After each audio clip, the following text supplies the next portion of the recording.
The night Sheriff Clayton set his sights on destroying her, Abigail Foster learned that salvation sometimes arrives in the form of a stranger with dusty boots and unflinching eyes.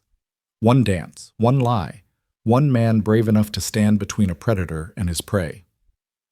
This is the story of a woman who thought she'd face ruin alone until a cowboy walked through those doors and changed everything with two simple words.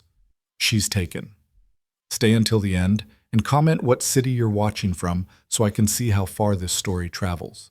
The spring of 1875 arrived in Silver Creek the way it always did, with mud-thick roads, the scent of new grass pushing through winter-hard earth, and the annual spring social that set the entire town buzzing with anticipation. For most folks, it meant new dresses, polished boots, and the promise of music floating through the community hall until the small hours of morning. For Abigail Foster, it meant something else entirely. Another night of standing against the wall while life happened to everyone but her. She stood there now, in the corner near the refreshment table, her mother's cream-colored dress altered to fit her taller frame, her dark hair pinned back in a style that had taken her an hour to achieve and would likely be disheveled within another. The dance card dangling from her wrist remained pristinely blank, a small rectangle of humiliation she couldn't quite bring herself to remove. Around her, Silver Creek's finest swirled and laughed. Martha Henderson giggled as young Thomas Wright nearly tripped over his own feet, trying to lead her through a reel. The Calloway sisters, both blonde and both relentlessly cheerful, had filled their cards before the music even began. Even old Mrs. Patterson was out on the floor, her husband of 40 years guiding her through the steps they'd known since they were young. Abigail watched it all with the practiced expression of someone who'd learned not to let her loneliness show. She was 23 years old, owned a struggling horse ranch on the outskirts of town, and carried debts that would have broken a weaker person months ago. She was, by Silver Creek standards, unmarriageable, poor, proud, and far too independent for her own good. "Miss Foster." The voice cut through her thoughts like a knife through butter. Smooth, cold, and entirely unwelcome. She turned to find Sheriff Clayton approaching, his badge catching the lamplight, his smile catching nothing but her immediate dread. He was a tall man, broad-shouldered, and handsome in the way that poisonous things are often beautiful. His dark hair was slicked back with pomade, his suit pressed to perfection, and his eyes held the kind of calculation that made smart women cross to the other side of the street. "Sheriff." She kept her voice neutral, her back straight. She'd learned early that showing fear to men like Clayton was like showing blood to wolves. "I notice your card is empty." He didn't ask. He observed, stated, claimed. His gaze swept over her with the possessive quality of a man appraising livestock. "I thought I might remedy that situation." Every instinct screamed at her to refuse. Clayton had been circling her property for months, making comments about how difficult it must be for a woman alone to manage such a large ranch, offering to help in ways that always seemed to benefit him more than her. He wanted her land, he wanted her horses, and lately his visits had suggested he wanted something more. "That's kind of you, Sheriff, but It wasn't a question, Miss Foster." His smile widened, but his eyes remained cold. He reached for her wrist, fingers closing around the ribbon that held her dance card. "A woman in your position should be grateful for any—" The doors to the community hall swung open with a force that stopped conversations mid-sentence and turned heads across the room. The spring wind rushed in, carrying with it the scent of sage and dust and the vast open spaces beyond Silver Creek's carefully cultivated borders. And in that doorway stood a man who looked like he'd ridden straight out of a dime novel. He was tall, taller even than Clayton, with shoulders that spoke of hard work and a frame that spoke of harder living.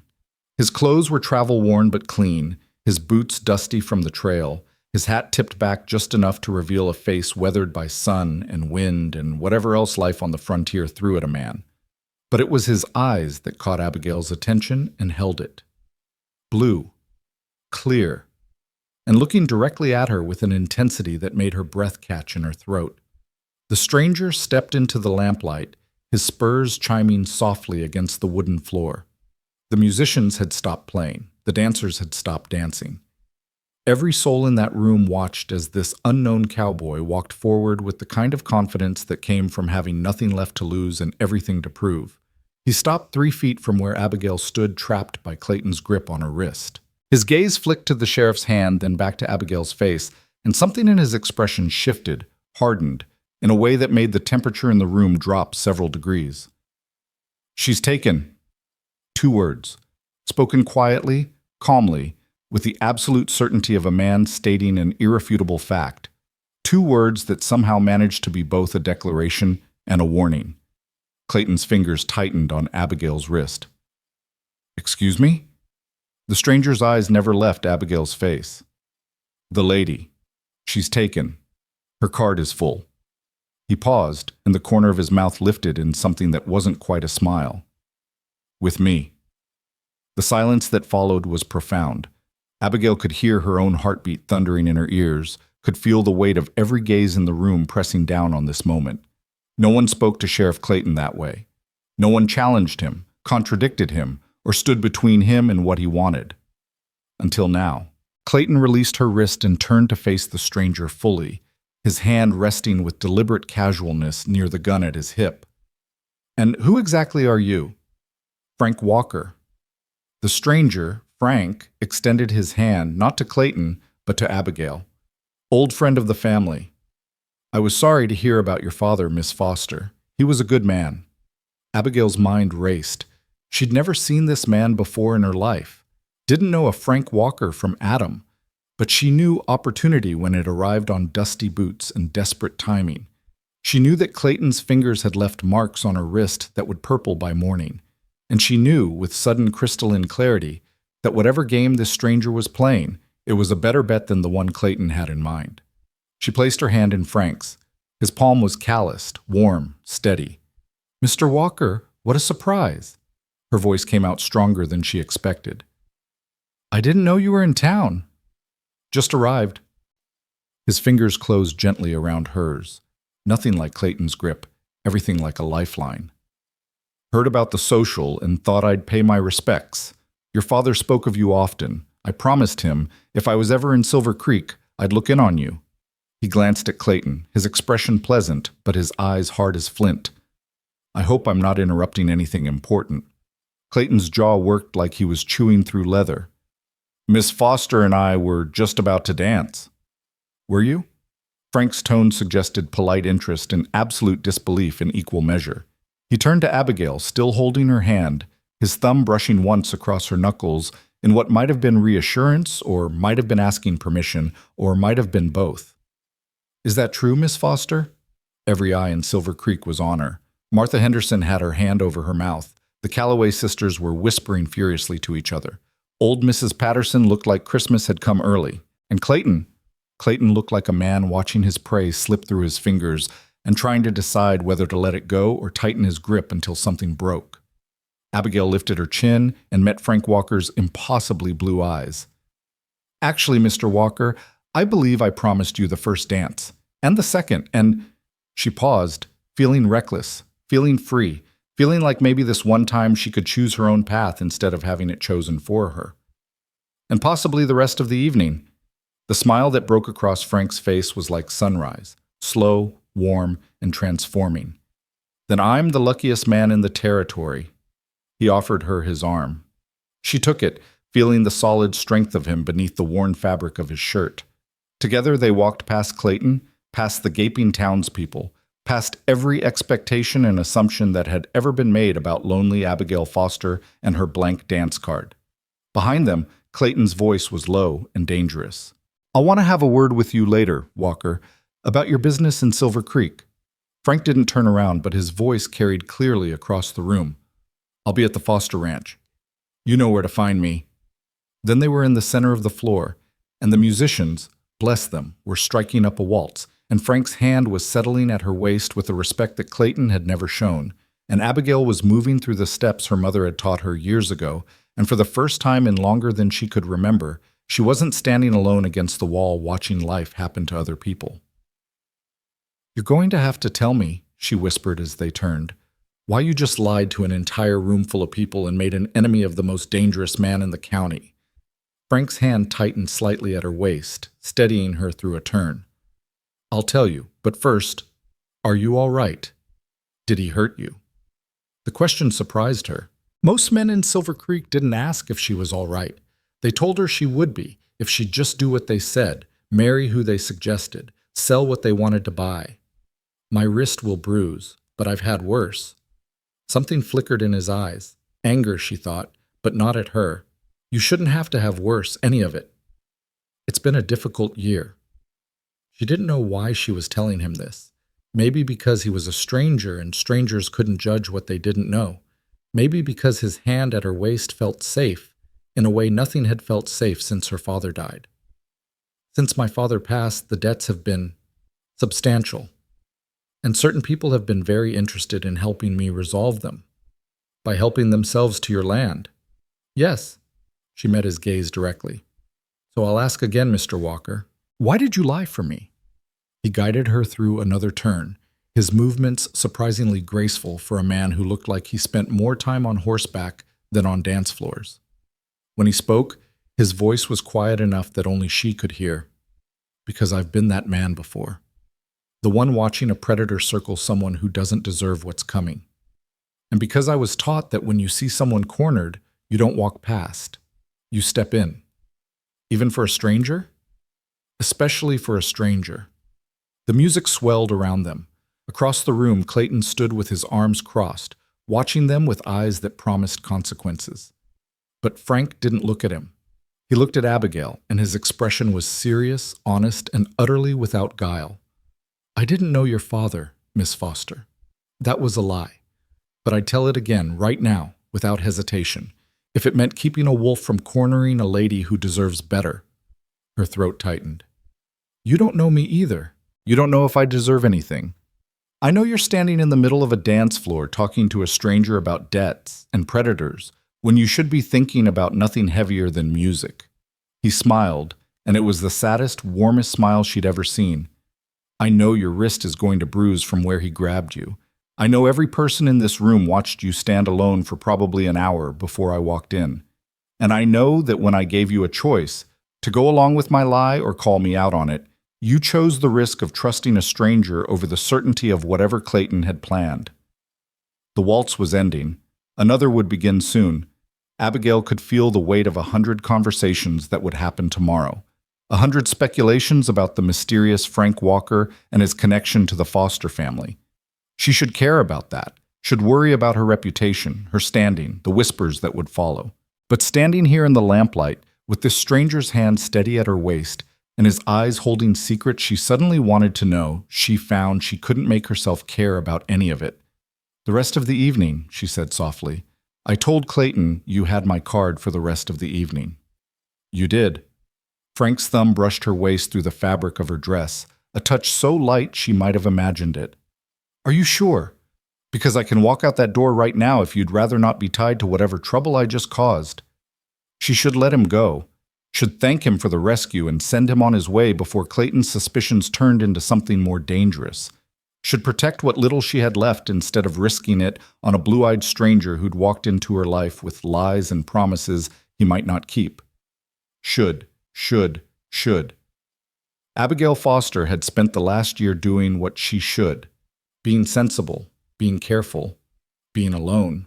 I'm sure, she said, and felt something inside her chest, something that had been locked tight since the day they'd buried her father, crack open just a little. Dance with me, Mr. Walker, at least until the music stops. His smile was answer enough. Frank, and I'll dance with you as long as you'll have me, Miss Foster. Abigail. The name felt like a gift, offered freely. If we're going to scandalize the town together, we might as well be on a first-name basis. The music started again. A reel this time, faster and more complicated than the waltz. Around them, other couples joined the floor, their movements creating patterns of color and motion. But Abigail barely noticed. She was too busy learning the rhythm of dancing with someone who moved like he was born.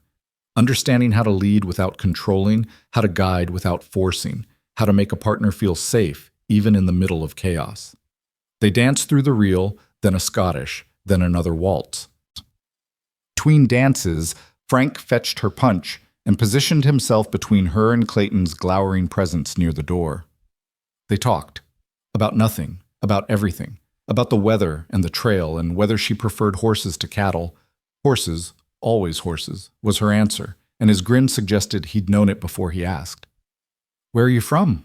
she asked during a pause in the music, breathless from dancing and something else she couldn't quite name. "Everywhere." He handed her a cup of punch, his fingers careful not to touch the bruises forming on her wrist. "Nowhere. I've been working ranches since I was 14, cattle drives mostly. Worked my way from Texas to Montana and back again. And you just happened to be passing through Silver Creek on the night of our social?" His eyes crinkled at the corners. "I heard there might be good horses in the area. Heard the Foster Ranch had some of the finest stock in the territory." He paused. "Heard the owner might be in need of a good hand if she was hiring." Abigail's breath caught. "That's what this is? You're looking for work?" "I'm looking for a lot of things." His voice dropped, became something more serious, more real. "But yes, I heard Silver Creek had a horse ranch run by a woman who knew her business, who'd learned from one of the best trainers in the West, who was trying to keep her father's legacy alive despite some powerful people wanting to see her fail." He met her gaze directly. "I heard she might need help, and I needed a reason to stop moving for a while." "Who told you all that?" "Bar in Cheyenne. Cowboys talk. Your father's reputation reached farther than you might think." She wanted to believe him, wanted to trust that this stranger with his easy smile and his protective instincts and his impeccable timing was exactly what he seemed. A drifter looking for honest work who'd happened to arrive at the exact moment she needed someone to stand between her and disaster. But Abigail Foster hadn't survived the last year by being naive. "And the part where you claimed to be an old family friend, where you said my father spoke of me often." Frank had the grace to look slightly abashed. "Pure invention. I'm sorry for that. But when I walked in and saw Clayton putting his hands on you, saw the look on your face." He shook his head. "I didn't stop to think of a better story.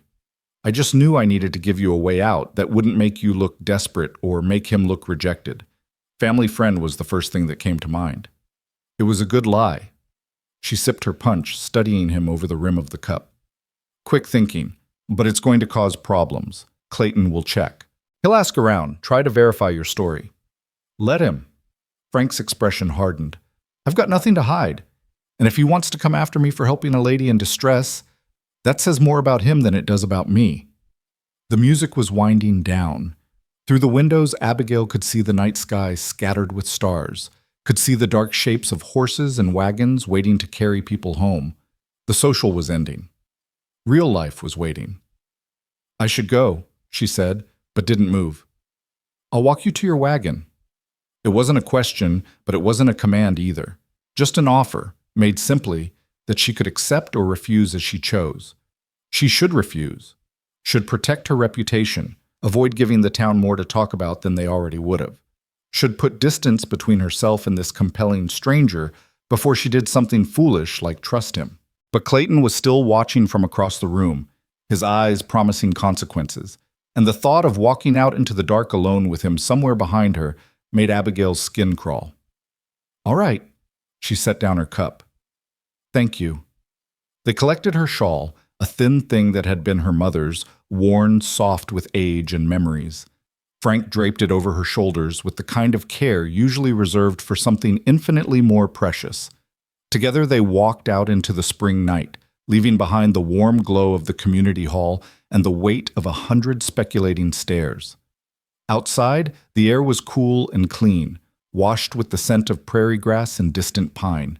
Abigail's wagon waited where she'd left it, her horse, a reliable bay mare named Duchess, dozing in the traces.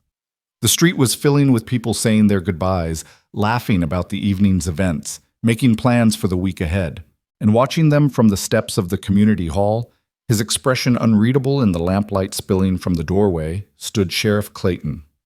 Frank's hand settled at the small of her back, not pushing, just present, a reminder that she wasn't alone. "Ignore him. He's trying to intimidate you." "It's working." She managed a smile, trying to lighten the moment. "I'm thoroughly intimidated." "No, you're not." His voice held conviction. "You're worried, which is smart, but you're not intimidated. If you were intimidated, you'd have danced with him tonight. You'd have given in. You didn't." They reached her wagon. Frank checked Duchess's traces with the practiced efficiency of someone who'd spent his life around horses, then offered his hand to help Abigail up. She took it, felt his strength steady her as she climbed onto the seat, felt his warmth even after he'd released her hand and stepped back. "You said you'd be at the Foster Ranch," she said, gathering the reins, "when Clayton wanted to talk to you later. Did you mean that?" Frank tilted his head back, looking up at her with an expression she couldn't quite read. "Did you mean it when you said I had your card for the rest of the evening?" "Yes." The word came out before she could think better of it. "But the evening is over. Then maybe tomorrow could be the start of a new one." He rested his hand on the side of the wagon, casual, like he belonged there, like this moment was as natural as breathing. "I wasn't lying about looking for work, Abigail. If you're hiring, I'd like to be considered. And if you're not hiring—" He paused, his expression turning serious. "Clayton's not going to let tonight go. He's going to come after you, try to make you pay for the embarrassment. You shouldn't face that alone." Every practical bone in her body screamed that this was a terrible idea. She didn't know this man. Didn't know if his story was true or invented. Didn't know if his intentions were honorable or if he was just another vulture circling her struggling ranch with his own agenda. But she knew how her wrist ached where Clayton had grabbed her. Knew how it felt to stand alone in a crowded room with nowhere to turn and no one to trust. Knew that sometimes salvation came in unexpected packages, and sometimes you had to take a leap of faith or drown in the staying still. "Dawn," she said, making the decision even as doubt whispered warnings. "If you're serious about work, come at dawn. We'll talk then." His smile was slow and real, reaching all the way to those impossibly blue eyes. "Dawn it is." He stepped back from the wagon, touched the brim of his hat. "Get home safe, Abigail Foster, and lock your doors tonight." "Because of Clayton?" "Because the world's full of wolves." His expression turned grim. "And not all of them wear badges." She flicked the reins, and Duchess started forward, pulling the wagon away from the community hall and the lamplight, and the man with the blue eyes who'd called her, taken when she'd been anything but. As they rolled down the main street toward the road that led home, Abigail glanced back once. Frank Walker stood where she'd left him, a dark silhouette against the lights of town, watching her go. And on the steps of the community hall, also watching, stood Sheriff Clayton. The ride home was 3 miles of darkness and stars and thoughts that tumbled over each other like creek water over stones. Abigail's ranch sat on good land north of town, with grazing that stayed green longer than most, and water rights that her father had fought to secure. The house was simple but solid, 2 stories, built from lumber hauled all the way from Denver, with a porch that wrapped around 3 sides and a view that stretched for miles. It had been her father's pride. Now it was her burden. She stabled Duchess, checking the mare's feed and water with the automatic movements of someone who'd done these tasks 1,000 times. The barn was quiet, populated by the 6 horses she'd managed to keep after selling off stock to pay debts. 6 horses where there used to be 30. 6 animals that represented everything she had left. In the house, she lit a lamp and stood in the kitchen. Her mother had loved, looking at the stack of papers on the table that represented her father's legacy, debts, liens, notices from the bank. Sheriff Clayton had offered to help with those debts, offered to marry her, take over the ranch, solve all her problems. All she had to do was give up everything her father had built and make herself property of a man who looked at her like she was already his. "No," the word echoed in the empty kitchen. "Not while I'm still breathing." She touched her wrist where the bruises were darkening, then touched her waist where Frank Walker's hand had rested during their dance, respectful, steady, asking nothing, offering everything. One dance, one lie. One stranger who'd stepped between her and disaster without knowing her name. And tomorrow, at dawn, he'd be back. Abigail climbed the stairs to her bedroom, shed her mother's cream-colored dress, and fell into bed with her mind spinning and her heart racing, and something that felt dangerously close to hope taking root beneath her ribs. Outside her window, the prairie stretched vast and dark beneath a sky full of stars. Somewhere out there, Frank Walker was bedding down for the night, probably in the livery stable or under the stars themselves. And somewhere closer, Sheriff Clayton was making plans that certainly didn't include letting this evening's humiliation go unanswered. But for the first time since her father's death, for the first time in longer than she could remember, Abigail Foster fell asleep not with dread coiling in her stomach, but with a spark of anticipation warming her chest. Tomorrow. Dawn. Whatever came next. She'd face it the way she'd faced everything else, standing tall, holding steady, refusing to break. But maybe, just maybe, she wouldn't have to face it alone. Dawn came cold and clear, painting the eastern sky in shades of rose and gold that promised a beautiful day. Abigail had been awake for an hour already, moving through her morning routine with hands that wouldn't stay steady and a mind that wouldn't stop replaying the previous night. She'd changed her dress 3 times before settling on her usual work clothes, a simple cotton blouse and split riding skirt that her father had commissioned for her years ago, back when he'd still been teaching her everything he knew about horses, and hadn't yet been taken by the fever that swept through Silver Creek one brutal winter. She was mucking out the stalls when she heard the sound of hoofbeats on the road. Her heart jumped, then steadied. It was probably Frank Walker arriving as promised, or it was Sheriff Clayton coming to make good on the threat that had lived in his eyes all last night. Either way, standing in a horse stall with a pitchfork wasn't going to change what came next. Abigail set down her tools, brushed straw from her skirt, and walked out into the morning light just as a rider crested the rise that led to her property. Frank Walker sat easy in the saddle on a rangy buckskin gelding that looked like it had covered a lot of hard miles and still had plenty left to give. In the daylight, without the lamplight, and music and desperate circumstances of the social, he looked even more like what he'd claimed to be, a working cowboy, all lean muscle and sun-weathered skin, and the kind of quiet competence that came from surviving on your own wits and will. He reined in his horse at the edge of her yard, waiting, not presuming, not pushing, just waiting for her invitation to approach. Something about that simple courtesy made Abigail's throat tight.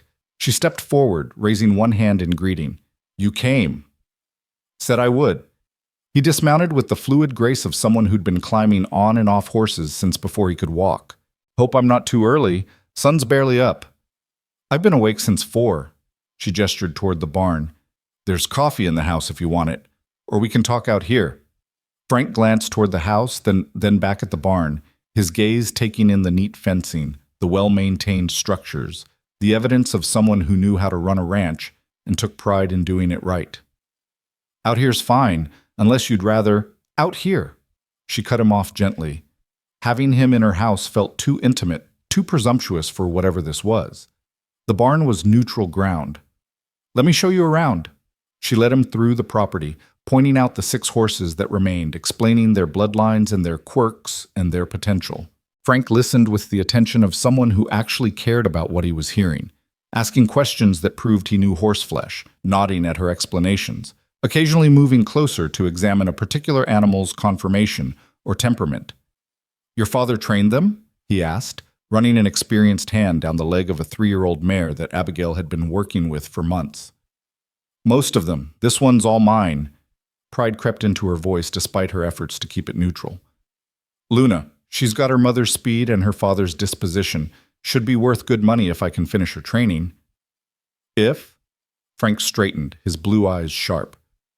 "You sound like you're not sure you'll get the chance." Abigail's jaw tightened. "The bank wants payment by September.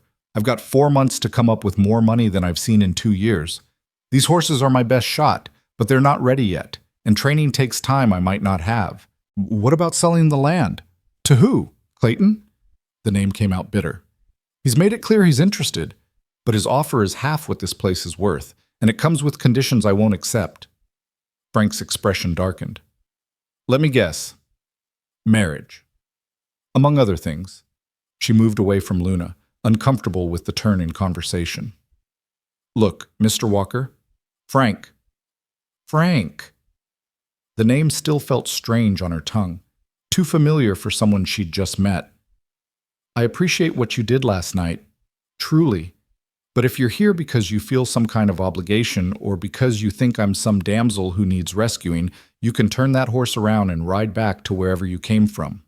I've been managing on my own for nearly a year, and I'll keep managing until what?" His voice was quiet but held an edge. Until Clayton finds a legal way to take this place? Until you work yourself into the ground trying to do the work of 3 men alone? Until something happens that you can't handle by yourself and there's no one here to help? That's my business. It became my business the moment I stepped between you and him. Frank moved closer, not crowding but present, demanding her attention. You think Clayton's going to let last night go? You embarrassed him in front of the whole town. Men like that don't forgive. They get even. I know that. Her hands clenched at her sides. Why do you think I've been awake since 4? I know exactly what's coming. I just don't know when. Then let me help. The intensity in his voice made her look up, meet those impossibly blue eyes that seemed to see right through her defenses. I wasn't lying about needing work. I've been on the trail for 3 years, moving from place to place, never staying long enough to call anywhere home. I'm tired of it. Tired of running. He paused, something vulnerable flickering across his face before his expression settled back into determination. I want to stop moving. Want to put down roots somewhere that matters. Your ranch, what you're trying to do here, it matters. Let me help you save it. Every instinct of self-preservation screamed at her to refuse. She didn't know this man, didn't know what he was running from or why he'd really chosen her ranch out of all the places he could have stopped. Didn't know if his offer came from genuine desire to help or from some ulterior motive she couldn't see yet. But she also didn't know how she was going to train 6 horses, maintain a ranch, keep the bank satisfied, and fend off Clayton's increasingly aggressive attempts to force her hand. Didn't know how much longer she could keep going alone before something broke, the ranch or her. I can't pay much. The words came out before she could stop them, before caution could override desperation. Room and board, and a small wage. That's all I can offer until I sell some stock. Frank's smile was slow and genuine. Room and board's more than I've had in months. The wage can wait until you're back on your feet. That's not fair to you. Fair would be Clayton backing off and the bank giving you time to breathe. Fair would be this town recognizing that you're doing something remarkable here and supporting you instead of circling like vultures. His voice gentled. I'm not looking for fair, Abigail. I'm looking for purpose. For work that means something. For a reason to stay in one place long enough to remember what that feels like. She wanted to ask what he was running from, wanted to demand references, verify his story, protect herself from making a mistake that could cost her everything. But time was a luxury she didn't have, and pride was a burden she couldn't afford. 2 weeks. She held up her hand before he could respond. 2 weeks trial. You work, I'll watch. If it doesn't work out, you ride away, no hard feelings. If it does, she let the sentence hang, not ready to commit to anything beyond the immediate future. 2 weeks. Frank extended his hand.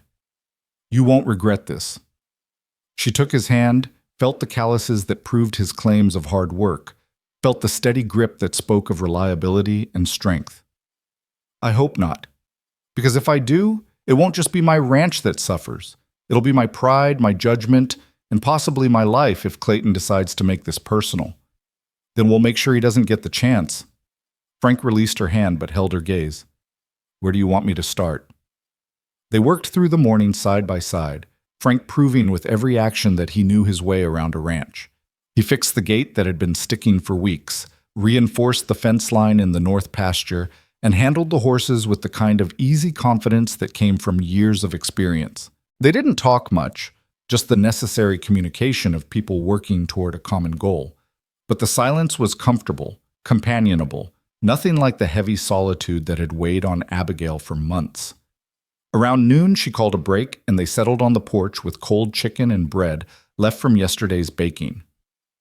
Frank ate with the focused efficiency of someone who'd learned not to take meals for granted, while Abigail found herself studying him when she thought he wasn't looking, the way his hands moved, the set of his shoulders, the small scar above his left eyebrow that she wondered about but didn't ask. You're good with the horses, she said finally, breaking the silence. Better than most hands I've seen. Frank swallowed, reached for his water. Learned young. My father worked cattle, but my uncle trained horses. Spent summers with him growing up, learning everything he'd teach me. A shadow crossed his face. That was a long time ago. What happened? Life. The word was flat, final. People move on, die, disappear. You learn not to hold on too tight to anything. Abigail recognized the walls going up, the shutters closing over whatever pain lived behind that statement. She recognized it because she'd built similar walls herself. Is that why you keep moving? Because you're afraid of holding on? His eyes met hers, and for a moment she saw something raw and honest beneath the surface calm. Maybe. Or maybe I just hadn't found anything worth staying for yet. The air between them shifted, became charged with something neither of them seemed ready to name. Abigail looked away first, focusing on the horizon where the prairie grass rippled in the breeze like waves on some vast golden ocean. Don't make promises you can't keep, Frank Walker. I've had enough of those to last a lifetime. I'm not promising forever. His voice was quiet, steady. I'm just saying that right now, today, this place feels more like home than anywhere I've been in 3 years. And if you'll let me, I'd like to help you keep it. Before she could respond, the sound of approaching horses drew their attention. 3 riders crested the rise.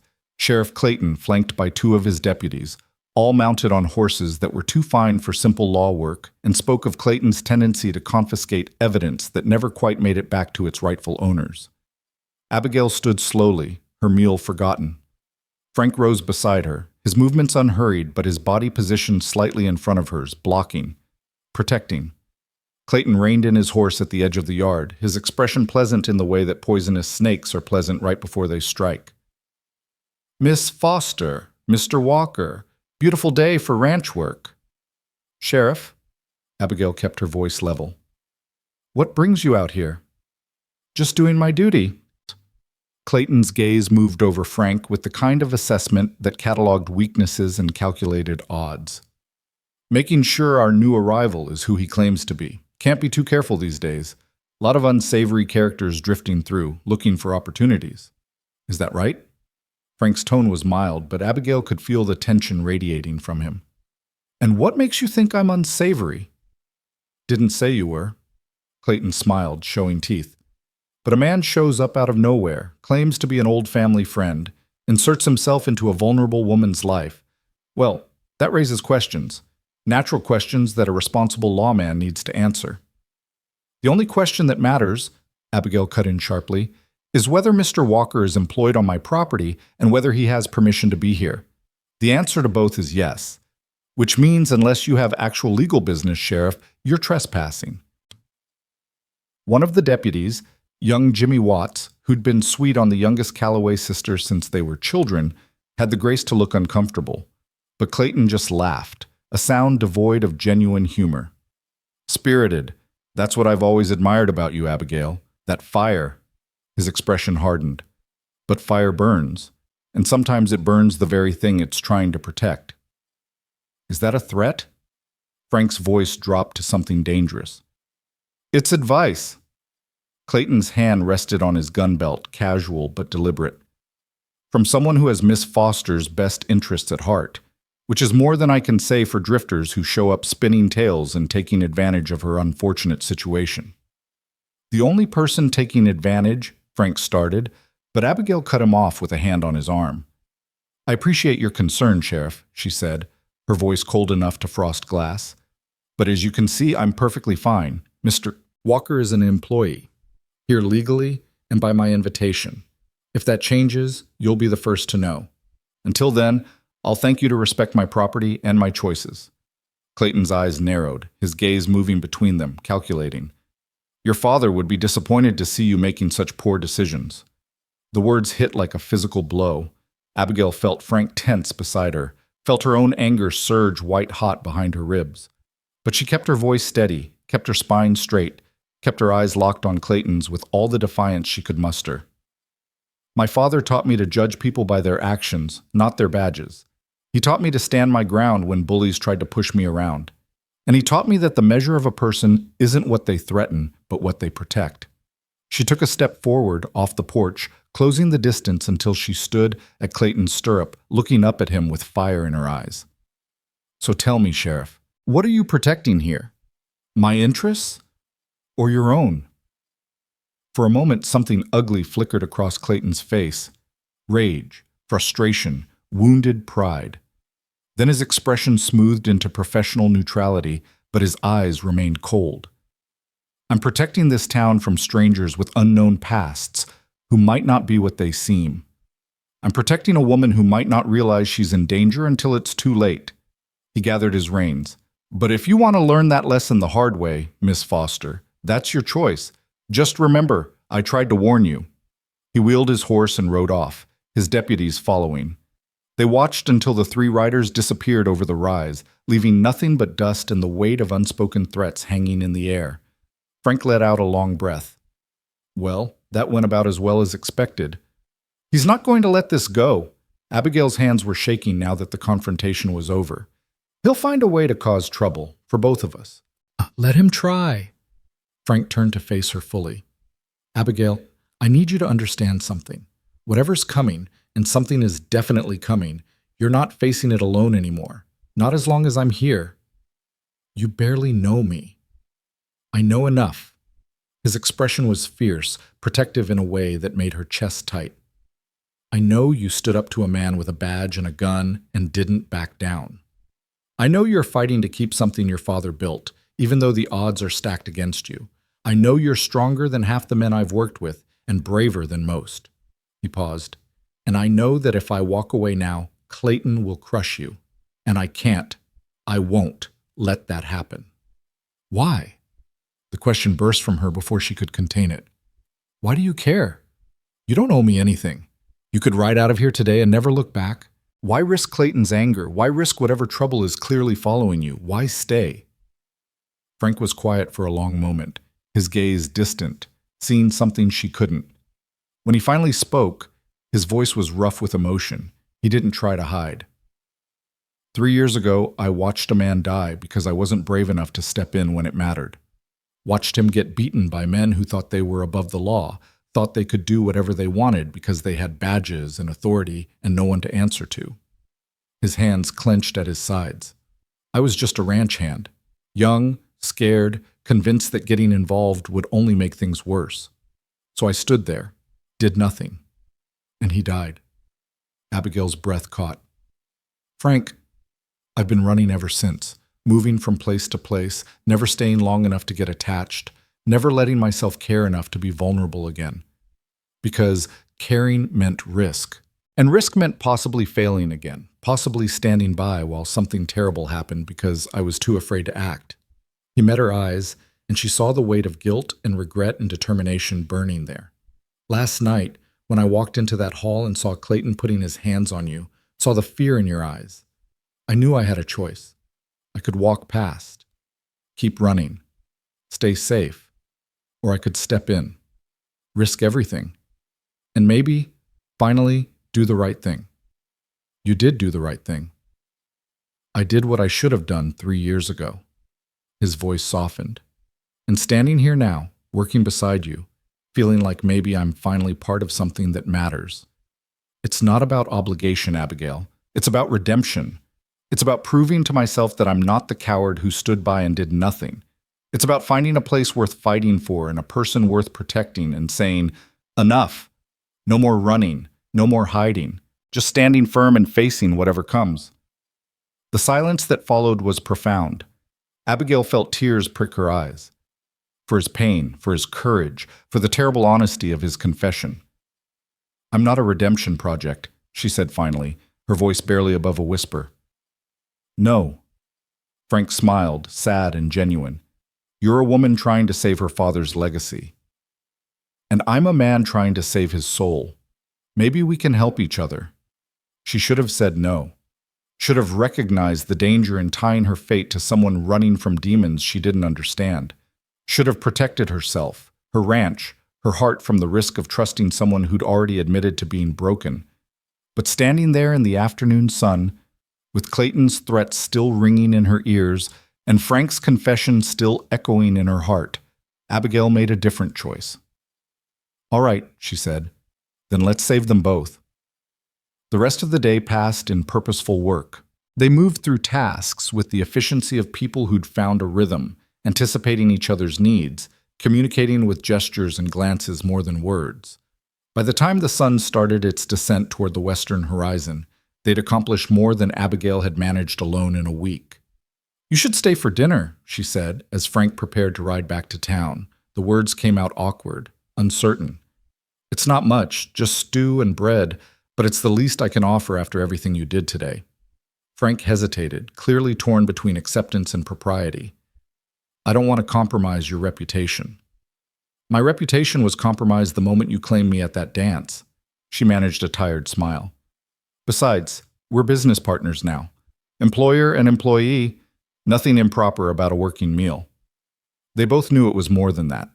Knew that whatever was growing between them wasn't simple or safe or easily defined. But Frank nodded, tethered his horse, and followed her into the house. The kitchen was warm and welcoming, filled with the scent of simmering stew and fresh bread.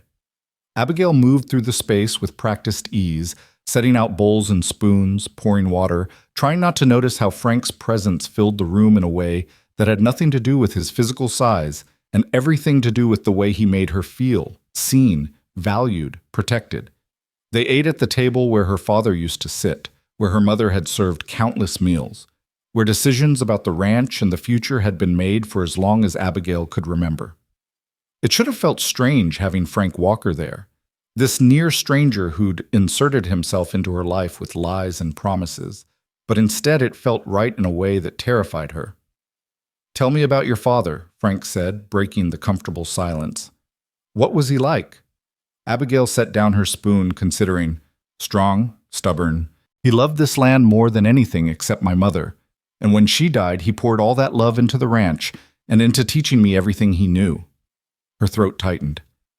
He wanted me to marry, wanted grandchildren, wanted what most fathers want, but he also wanted me to be able to stand on my own. Said the world was hard on women, and the only way to survive was to be harder than the world. Sounds like a wise man. He was, until the fever took him. She blinked against the tears that always threatened when she talked about her father. After he died, everything fell apart.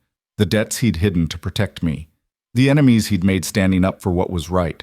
The vultures who saw his death as an opportunity. Her hands clenched around her spoon. Clayton started circling before my father was even cold in the ground. Frank reached across the table, his hand covering hers. The touch was gentle, grounding. You've done an incredible job keeping this place alive. Your father would be proud. Would he? The question came out bitter. I'm about to lose everything he built, some legacy. You haven't lost it yet. His grip tightened slightly. And you're not going to. We're going to find a way. How? How are we going to come up with enough money to satisfy the bank before they foreclose? Training horses takes months, sometimes years. I don't have that kind of time.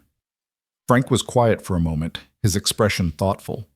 Finally, he said, What if we took your best horses to Cheyenne, sold them at the autumn market?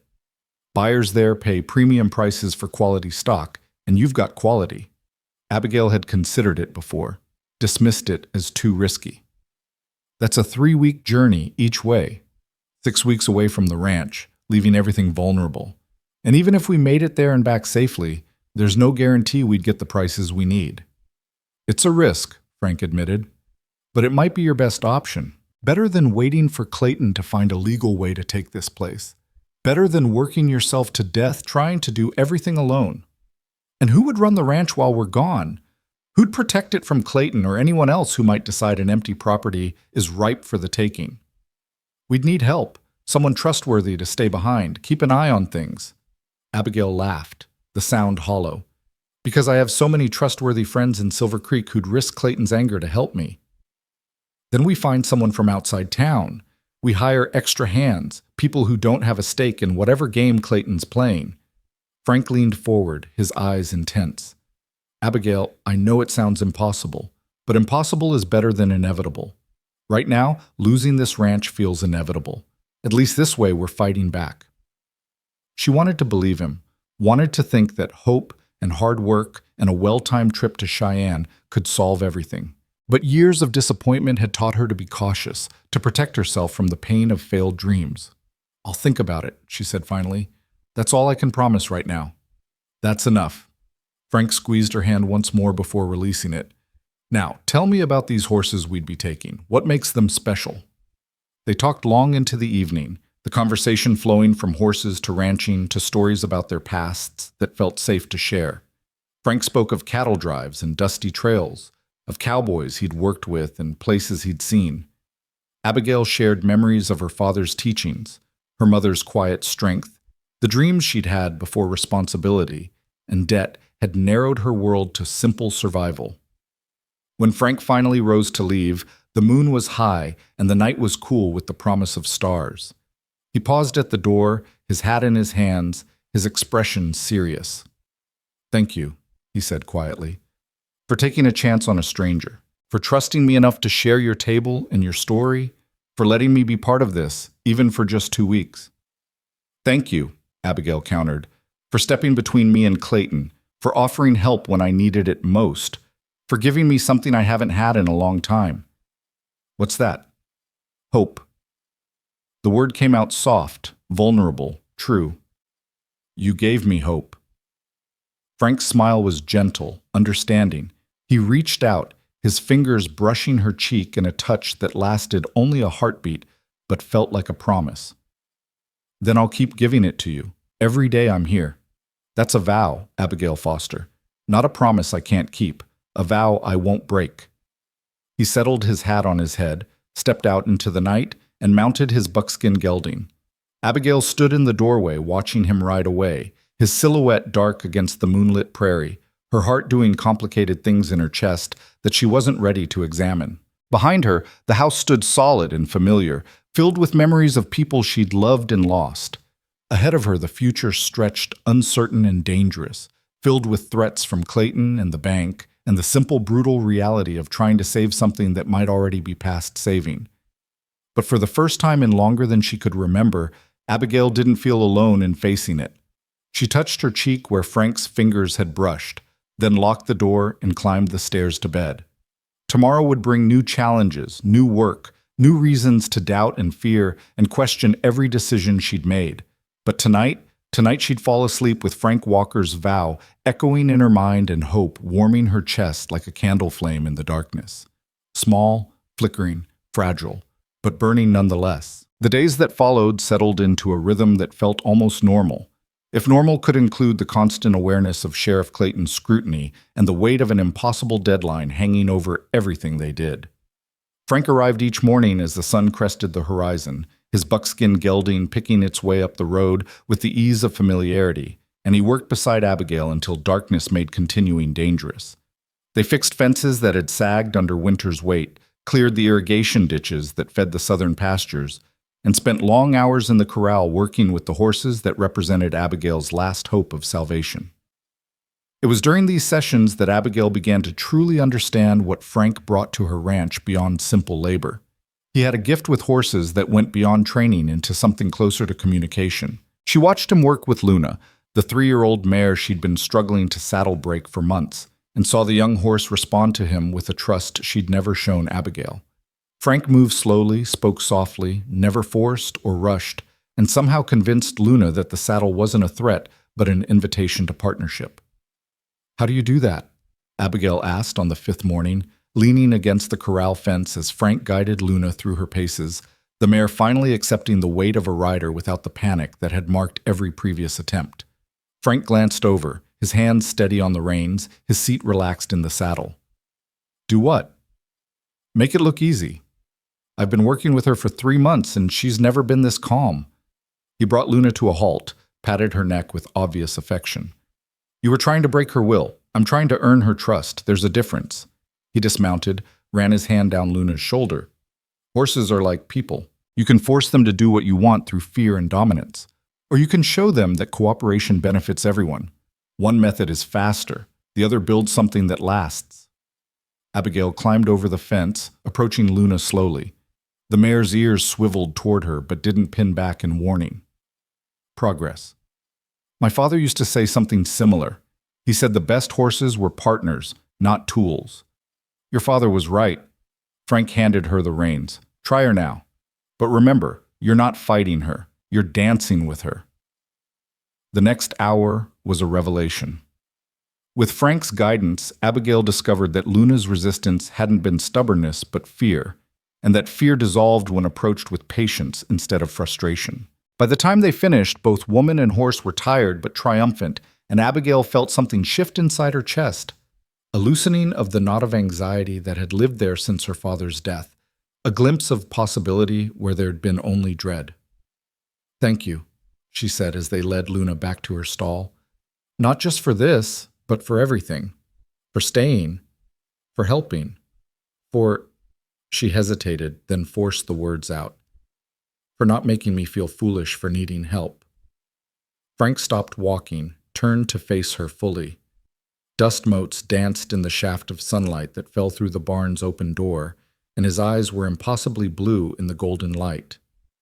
"Asking for help isn't weakness, Abigail. It's wisdom. It's knowing that some loads are too heavy to carry alone, and that there's no shame in sharing the weight." His voice dropped, became something more intimate. "And for what it's worth, you've helped me too. Given me a reason to stop running. A place that feels like it could become home if I let it." The air between them grew charged with awareness, with possibility, with all the things they hadn't said but both felt growing stronger. Each day they worked side by side. Abigail's heart hammered against her ribs, and she found herself leaning slightly toward him, drawn by something she couldn't name and wasn't sure she wanted to resist. Then Luna snorted, breaking the moment, and they both laughed, awkward, relieved, still circling whatever was building between them, but not yet ready to name it aloud. The spell was broken further by the sound of hoofbeats approaching fast. Frank's expression shifted instantly from warm to wary, his body positioning itself between Abigail and the barn door. But the rider who appeared wasn't Clayton or his deputies. It was Tommy Chen, the 16-year-old son of Silver Creek's doctor, his young face flushed with exertion and excitement. "Miss Foster!" He reined in his horse so abruptly the animal nearly sat back on its haunches. "Miss Foster, you need to come quick. There's trouble in town." Abigail's stomach dropped. "What kind of trouble?" "Sheriff Clayton arrested Sam Miller on horse theft charges. Says Sam stole one of the horses from the Henderson Ranch last week, and he's got proof." Tommy's words tumbled over each other in his haste. "But Miss Foster, everyone knows Sam didn't do it. He was helping my father deliver Mrs. Patterson's baby that night, was at our house until dawn. My father's willing to testify, but Clayton won't listen. Says his evidence is solid and Sam's going to hang if he can't prove his innocence." Frank swore softly. Abigail's mind raced, connecting pieces she didn't want to fit together.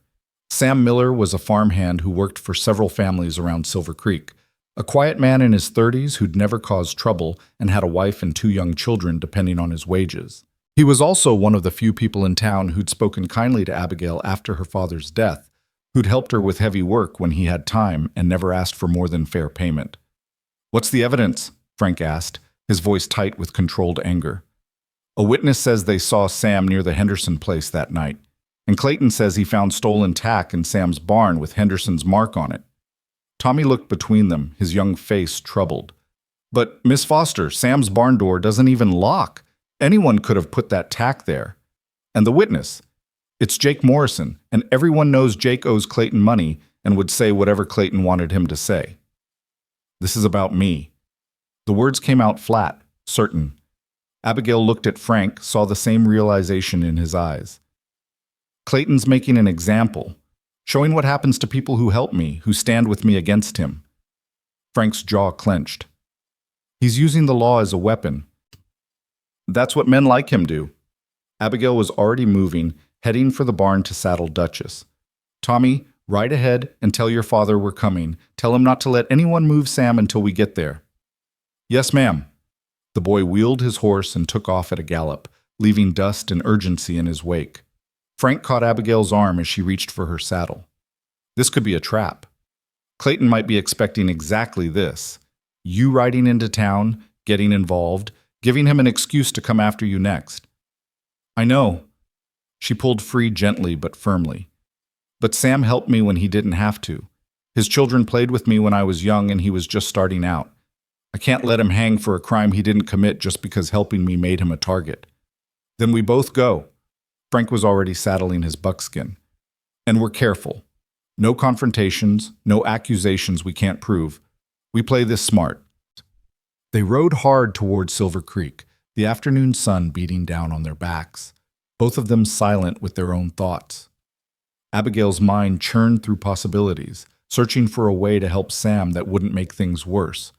Clayton held all the power in this situation, the badge, the authority, the willingness to bend the law to suit his purposes. What did she have? Nothing but the truth. And truth had a way of mattering less than people wanted to believe when power and politics were involved. Silver Creek appeared on the horizon, its buildings sharp against the pale sky. They slowed their horses as they entered the main street, drawing curious stares from townspeople who'd clearly heard about Sam's arrest and were lingering to see what would happen next. The sheriff's office sat at the far end of the street, its windows reflecting the afternoon light like closed eyes. Dr. Chen met them on the wooden sidewalk outside, his weathered face drawn with worry. He was a small man, older than Abigail's father would have been, with the gentle hands of a healer and the tired eyes of someone who'd seen too much suffering. "Miss Foster, Mr. Walker, thank you for coming. How is Sam?" Abigail dismounted, tying Duchess to the hitching post. "Scared. His wife is inside with him now, but Clayton's only giving her a few minutes." Dr. Chen glanced at the office door. "I've told Clayton I'll testify that Sam was with me that night, but he says witness testimony isn't enough to override physical evidence and an eyewitness account. The evidence he conveniently found and the witness who conveniently owes him favors." Frank's voice was cold. "That's not justice. That's corruption." "Careful, Mr. Walker." Dr. Chen's tone held warning. "Clayton has friends on the territorial judge's circuit. Speaking against him without proof won't help Sam. It'll just make you the next target." "I'm already a target." Frank looked at Abigail. "We both are. This is just Clayton's way of tightening the noose." The office door opened and Sam's wife emerged, her face streaked with tears, her 2 children clinging to her skirts. She was younger than Abigail, barely 25, with the worn look of someone who'd married for love and found hardship instead. When she saw Abigail, something broke in her expression. Hope and desperation tangled together. "Miss Foster, please. Sam didn't do this. You know he didn't. He's a good man, a good father. We can't—" Her voice cracked. "We can't lose him. Please." Abigail took the woman's hands, felt them trembling. "I know, Martha. I know Sam didn't do this, and we're going to prove it." "How?" The question came out raw, hopeless. "Clayton has evidence, has a witness, has the law on his side. What do we have?" "The truth." The word sounded hollow even to Abigail's own ears, but she forced conviction into her voice. "And people willing to fight for it." Martha's eyes filled with fresh tears. She squeezed Abigail's hands once, hard, then gathered her children and hurried away, probably heading home to wait for news that might never come or might come in the worst possible form. Frank touched Abigail's shoulder. "We need to see Sam, talk to him, understand exactly what happened." "Clayton won't let us." Abigail stared at the office door, at the barrier between them and the truth. "Not without cause." "Then we give him cause." Frank straightened his shoulders, settled his hat more firmly on his head. "I'll tell him I'm concerned about the safety of Miss Foster's property, given that there's a horse thief operating in the area, that I want to know what precautions law-abiding citizens should take. He'll see right through that. Probably, but he'll let us in anyway, because turning us away would look like he's hiding something. And Clayton's smart enough to know that appearances matter." Frank's expression hardened. "He wants to intimidate us." "Fine. Let's give him a chance to try." They entered the sheriff's office together, stepping from bright afternoon sunlight into the dim interior that smelled of old coffee, leather, and the stale sweat of fear. Clayton sat behind his desk, looking entirely too satisfied with himself, while one of his deputies, the older one, Marcus Webb, who had a reputation for being Clayton's most loyal enforcer, lounged against the wall cleaning his nails with a knife. Clayton's eyebrows rose when he saw them. "Well, Miss Foster and her faithful employee, to what do I owe the pleasure?" "We heard about Sam Miller's arrest." Abigail kept her voice neutral, professional. "Given that I run a horse ranch, I'm concerned about this horse thief you've apparently caught. I'd like to know the details so I can protect my property." "How civic-minded of you." Clayton leaned back in his chair, his smile sharp. "Though I'd think your new hired hand would be protection enough. Unless, of course, he's not as trustworthy as you believe. Frank's voice was carefully controlled. I'm trustworthy enough to tell Miss Foster when something doesn't add up, like a horse theft conviction based on evidence that appeared conveniently after the accused was targeted. Targeted? Clayton's tone turned dangerous. That's a serious accusation, Walker. You suggesting I planted evidence? I'm suggesting that evidence needs to be verifiable, that witnesses need to be credible, and that in my experience, when everything lines up too perfectly, it's usually because someone arranged it that way. The tension in the room ratcheted up several notches. Deputy Webb stopped cleaning his nails, his hand moving to rest on his gun. Abigail stepped slightly forward, putting herself between Frank and whatever violence might be brewing. Sheriff, all we're asking is to understand the facts. Sam Miller has worked for half the families in this county. His reputation is solid. If he's guilty, the evidence will prove it fairly. But if there's any chance he's innocent, don't you think he deserves a thorough investigation rather than a rush to judgment? Clayton stood slowly. His height and bulk meant to intimidate. You know what your problem is, Miss Foster? You think being your father's daughter gives you the right to question how I do my job. You think that ranch of yours, that failing, debt-ridden piece of property you're about to lose, somehow makes you important enough to challenge a duly appointed officer of the law. He moved around the desk, each step deliberate. But here's the truth. Your father's dead. His influence died with him. And that ranch? It'll be under new ownership before summer's over. So maybe instead of worrying about horse thieves and investigations, you should worry about your own situation. Is that why you arrested Sam? The words burst from Abigail before caution could stop them. To remind me how powerless I am? To show everyone in Silver Creek what happens to people who help me? I arrested Sam Miller because he's a horse thief. Clayton's voice dropped to something cold and final. And if you continue to interfere with my investigation, I'll have grounds to arrest you for obstruction of justice. Is that what you want? To sit in a cell next to your friend while your precious ranch sits empty and vulnerable? Frank moved then, his body language shifting from controlled to dangerous in an instant. You threaten her again, badge or no badge, and we're going to have a problem that has nothing to do with the law. Webb pushed off the wall, his hand closing around his gun. The air crackled with the potential for violence, for everything to spiral out of control in ways that would help no one and hurt everyone. Enough! Dr. Chen's voice came from the doorway, where he'd apparently been listening. He stepped inside, his presence somehow commanding despite his small stature. Sheriff Clayton, I've known you since you were a boy causing trouble at the schoolhouse, and I've known Sam Miller for 15 years. One of you is lying about what happened that night, and I have a professional obligation to determine which. He held up a leather-bound journal. This is my logbook. It documents every birth, every patient visit, every medical call I've made for the past 20 years. And on the night in question, it clearly shows that Sam Miller was at my home from 10 in the evening until 6 the next morning, assisting with a difficult birth. Mrs. Patterson will confirm it. The midwife will confirm it. Sam's presence is documented and witnessed by multiple credible sources. Clayton's expression flickered just for a moment, with something that might have been uncertainty or might have been calculation. That doesn't explain how Henderson's tack ended up in his barn. No, it doesn't. Dr. Chen's tone was sharp, which suggests someone put it there deliberately, which suggests this isn't a legitimate arrest, but a frame job. And while I respect your authority, Sheriff, I won't stand by and watch an innocent man hang because you have some other agenda. The silence that followed was profound. Abigail could hear her own heartbeat, could feel Frank's tension radiating beside her, could sense that this moment balanced on a knife's edge and could fall either toward justice or disaster.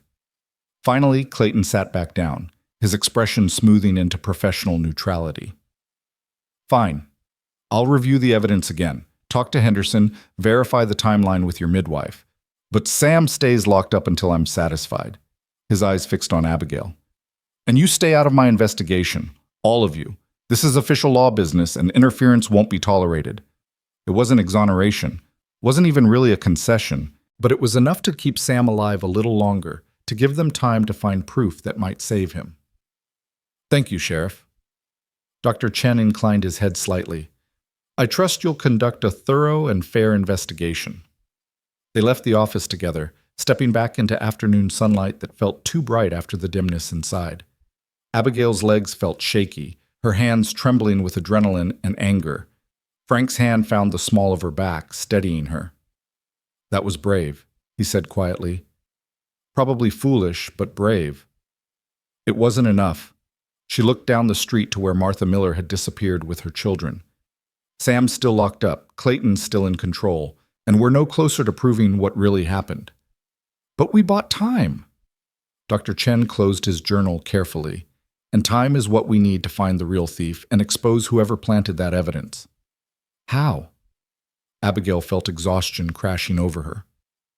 "Clayton controls the investigation. Any evidence we find, he can dismiss or discredit. Then we find evidence so compelling, he can't dismiss it." Frank's voice held determination. "We talk to Henderson, find out exactly what was stolen and when. We find other people who might have seen something that night. We build a case so solid that even Clayton can't ignore it. That could take weeks. Sam doesn't have weeks. Then we work fast."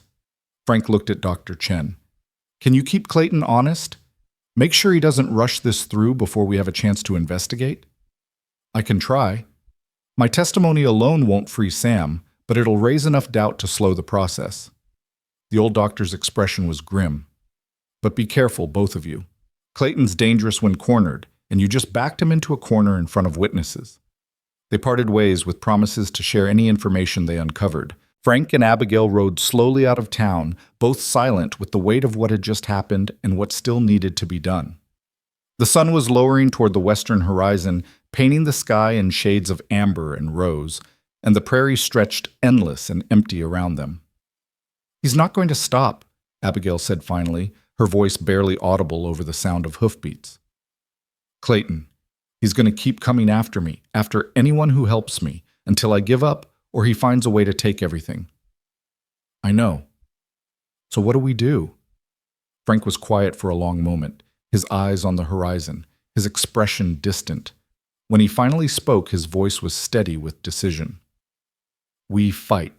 Not just to save Sam, though that's part of it. We fight to save your ranch, your future, everything your father built. And we do it by taking the offensive instead of just defending." "What do you mean?" "Your horses. The best ones. Luna, that bay gelding with the perfect conformation, the roan mare that moves like poetry. We take them to Cheyenne like I suggested. We get the money to pay off your debts, secure your property, take away Clayton's leverage." He turned to look at her fully. "We stop reacting to his moves and make some moves of our own. And leave the ranch vulnerable while we're gone? Leave Sam locked up? Leave Martha and her children to face whatever Clayton does next? We hire people to stay behind. People from outside Silver Creek who don't owe Clayton anything.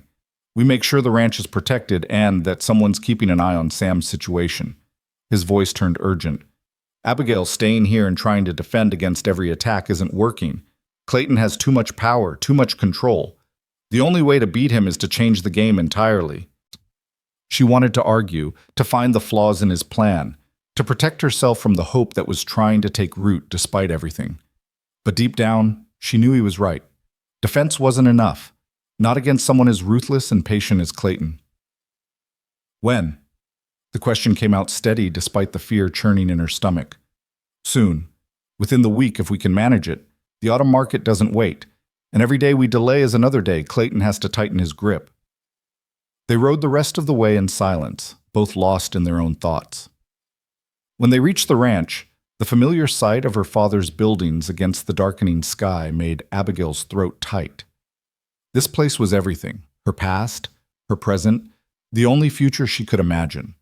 Risking it on a desperate journey to Cheyenne felt like tempting fate, but losing it slowly to Clayton's machinations while she did nothing felt worse. Frank helped her stable the horses, their movements synchronized from days of working together. As they finished, he turned to her in the soft twilight that filled the barn, dust motes floating in the last rays of sun that slanted through the open door.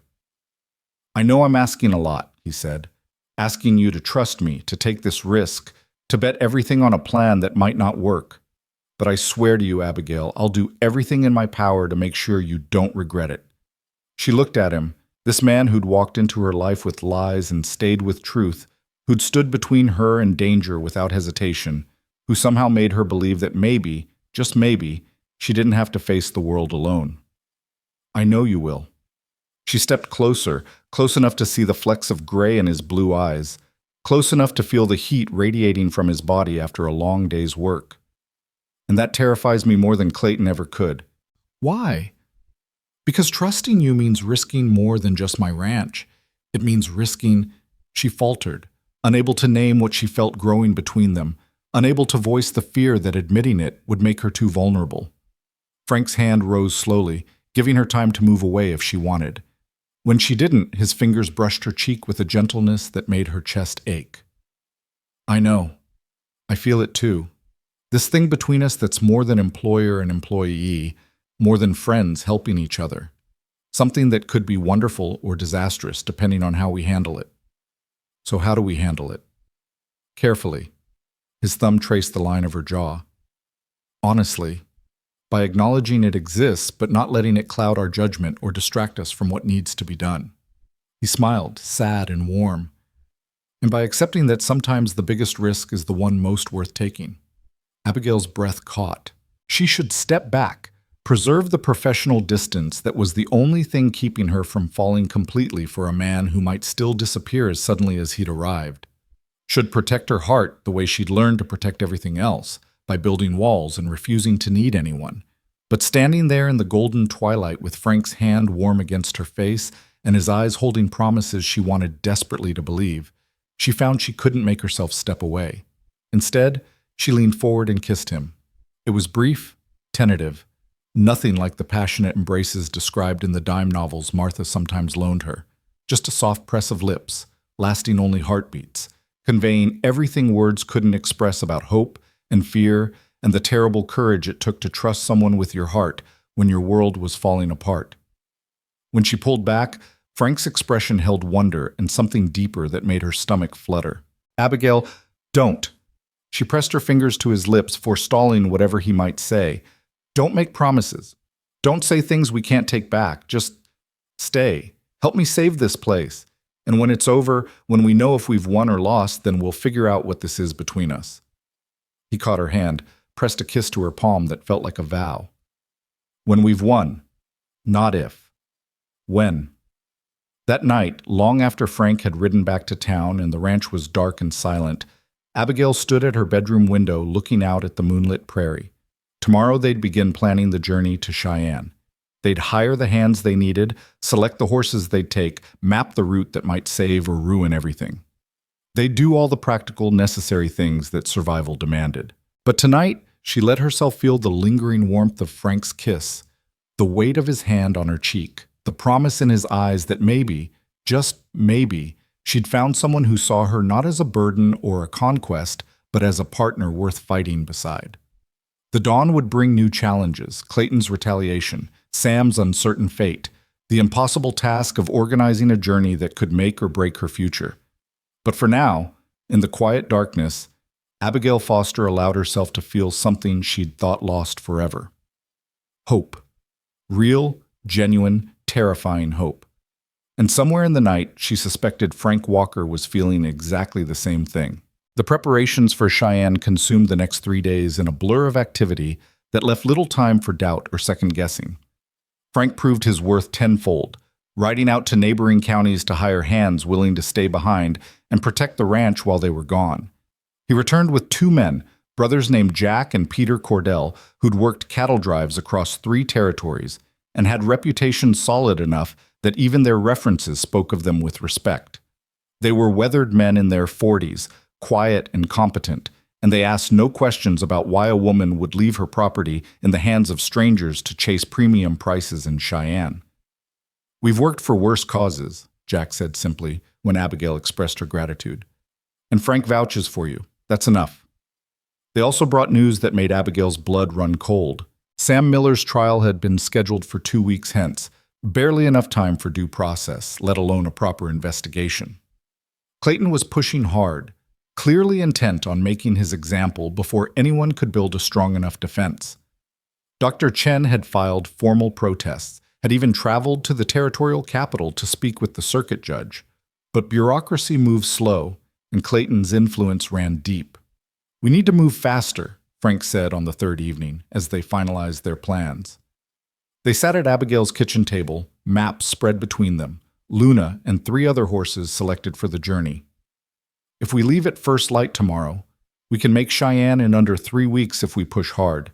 Sell the horses, get back before Sam's trial, use the money to secure your ranch and hire the best lawyer available. That's asking a lot of the horses. Abigail traced the route with her finger, calculating distances and water sources. And of us? I know. But we're out of time for careful plans. Frank's expression was grim. Clayton's moving fast because he knows we're on to him. If we don't act now, we'll lose Sam, and he'll use that momentum to come after you next. Abigail knew he was right, but fear still clawed at her throat. What if we fail? What if the horses don't bring enough money, or we can't make it back in time, or then we fail fighting instead of fail waiting? Frank reached across the table, his hand closing over hers. But we're not going to fail, Abigail. I won't let that happen. His certainty should have seemed like empty bravado. Instead, it felt like bedrock, solid, dependable, something she could build on. She squeezed his hand once, drawing strength from his touch, then pulled away before the warmth of his skin against hers could make her forget all the practical concerns demanding attention. All right, dawn tomorrow. We take Luna, the bay gelding, the roan mare, and that young stallion my father bought the year before he died. 4 horses, 3 riders counting young Danny Warren, who Frank says can handle the remuda. Danny was 16, the son of a rancher 2 counties over, and by all accounts a responsible young man who knew his way around horses and wouldn't ask questions about the urgency of their journey. He'd arrived before dawn with his own mount and provisions enough for the trail. They spent the rest of the evening checking tack, organizing supplies, doing all the mundane tasks that expeditions required. The Cordell brothers would move into the small bunkhouse behind the barn, would maintain the property and keep watch for any trouble Clayton might send their way. Dr. Chen had promised to send word if Sam's situation changed, using his son Tommy as a courier since the boy was quick and trustworthy. Everything was arranged, everything was ready. And yet Abigail couldn't shake the feeling that they were missing something, that some crucial detail had slipped past their attention and would come back to haunt them when they could least afford it. She was crossing from the barn to the house near midnight, Frank having finally ridden back to town to collect his own gear, when she smelled it. Smoke. Faint but distinct, carried on the night breeze from somewhere north of the house. Her heart stopped, then kicked into overdrive as she ran toward the smell, praying she was wrong, praying it was just a neighbor burning brush or a campfire or anything except what her gut told her it was. The north pasture was on fire. Not one fire. 3 separate blazes, deliberately set and strategically placed to drive the horses toward the fence line where they'd panic and hurt themselves trying to escape. In the moonlight, she could see flames licking at the dry grass, spreading fast with the wind, and hear the terrified screaming of horses who smelled smoke and knew instinctively that fire meant death. "Jack! Peter!" Her voice ripped from her throat in a scream that carried across the property. "Fire! North pasture!" She was already running, not toward safety, but toward danger, toward the horses that represented everything she had left. Behind her, she heard the bunkhouse door slam open, heard the brothers shouting to each other as they mobilized. But there was no time to wait, no time to organize. Every second counted. The pasture gate was closed, but not locked. She'd been meaning to fix the latch for weeks and never found time. Now that negligence might save her horses' lives. She threw it open and plunged into the smoke-filled darkness, her eyes streaming, her lungs burning, her entire focus narrowed to finding her animals before the fire did. Luna was closest, rearing and screaming her terror, her eyes rolling white in the firelight. Abigail grabbed her halter, spoke in the most soothing tone she could manage, while her own heart hammered with panic. "Easy, girl, easy. I've got you. Come on now, this way." Getting Luna through the gate took precious minutes. The mare fought every step, driven by instinct to run anywhere but toward the human trying to guide her. But finally, they cleared the opening and Abigail could turn her loose to gallop toward the safer southern pastures. 4 more horses remained inside. The fire was spreading faster now, fed by wind and dry grass, creating a wall of heat and light that made the night bright as noon and twice as hellish.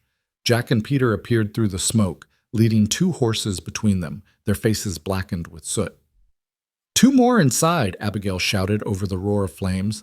The stallion and the old mare. It's too dangerous. Jack grabbed her arm as she turned back toward the fire. The fence line's about to go. If those horses are still in there, then I'm getting them out. She jerked free, covering her mouth with her sleeve, and plunged back into the inferno. The heat was tremendous, stealing the breath from her lungs and the moisture from her eyes. She could barely see through the smoke and tears, could barely hear over the crackling roar of burning grass and the screaming of panicked animals. The old mare, Duchess, who'd pulled her wagon to the social just days ago, stood frozen in the corner, too frightened to move. The young stallion was nowhere visible, probably already dead or fled or lost in the chaos. Duchess! Abigail reached the mare, grabbed her halter with hands that trembled from adrenaline and fear. Come on, old girl, move, please move. The mare's eyes found hers, seemed to recognize something human in all the chaos. She took one step, then another, following Abigail toward where the gate should be if they hadn't gotten turned around in the smoke. Each step felt like walking through molasses, time stretching and contracting strangely, the world reduced to heat and smoke and the desperate need to survive. They were halfway to safety when the fence line caught with a whoosh that sent flames shooting 10 feet high. The path they'd used to enter was now blocked by a wall of fire that made escape impossible. Duchess screamed and reared, nearly pulling Abigail off her feet. They were trapped, cut off from the gate, the flames closing in on all sides. Abigail's mind raced through options and found none. They couldn't go forward, couldn't go back. The fire was too high to jump, too wide to run through. In minutes, maybe less, the entire pasture would be consumed and them with it. She was going to die here, going to burn to death trying to save a horse while her father's ranch went up in flames around her. Clayton had won, had destroyed everything just like he'd threatened, and she'd walked right into it. Then she heard hoofbeats pounding through the smoke, heard a voice she'd know anywhere shouting her name. Abigail, where are you? Here! She screamed the word with everything she had left. Frank, I'm here! He materialized through the smoke like something out of a fever dream, mounted on his buckskin, his face grim with determination and fear. He didn't slow down, didn't hesitate, just rode straight for the fence line at a gallop, his horse gathering itself and launching over the flames in a jump that should have been impossible and somehow wasn't. They landed hard on the other side, Frank fighting to keep his seat as the buckskin stumbled. Then he was beside her, reaching down with one arm. Give me your hand, now. Duchess is a horse. You're a person. Give me your damn hand. She grabbed it, felt his fingers lock around her wrist with bruising strength as he hauled her up behind him. The buckskin grunted under the double weight, but didn't hesitate when Frank wheeled him toward the one section of fence that wasn't yet fully engulfed. Duchess followed, her fear of fire momentarily overcome by her herd instinct to stay with the other horses. Hold on! Frank didn't wait for confirmation, just sent his horse charging toward the flames. Abigail buried her face against his back, felt his muscles coil with tension, felt the moment of suspension as the buckskin gathered and jumped, and for one impossible heartbeat, they were airborne above fire and smoke and death. They landed clear. Behind them, Duchess crashed through a weakened section of fence, her momentum and panic carrying her to safety even as burning rails collapsed in her wake. The pasture behind them was fully engulfed now, flames reaching toward the star-filled sky like the fingers of some hungry god. Frank didn't stop until they'd reached the barn, where Jack and Peter had already organized a bucket brigade from the well to wet down the buildings closest to the fire. He slid from his horse and pulled Abigail down with him, his hands running over her frantically, checking for injuries with a desperation that made her chest tight. Are you hurt? Burned? Tell me you're not burned. I'm fine. Her voice came out hoarse from smoke inhalation. Frank, I'm fine. You got there in time. In time? His voice cracked. I got there with seconds to spare. If I'd been any later, he couldn't finish the sentence, just pulled her against his chest, so hard she felt his heart hammering against her cheek. Don't ever do that again. Don't ever risk your life for a horse again. Do you understand me? They're all I have. The words came out muffled against his shirt. The ranch, the horses, it's everything my father left me. I couldn't just let them burn. You could have died. His arms tightened around her. And what good is your father's legacy if you're dead? What's the point of saving anything if you're not alive to enjoy it? She had no answer to that. Could only stand there in his embrace while the fire burned itself out in the north pasture and the Cordell brothers worked to keep it from spreading further. Could only feel the aftermath of terror making her legs weak and her hands shake and her chest ache with emotions she couldn't name. Eventually, Frank released her enough to look at her face, his thumb brushing soot from her cheek. This was deliberate. 3 separate fires, perfectly placed to cause maximum damage. Clayton.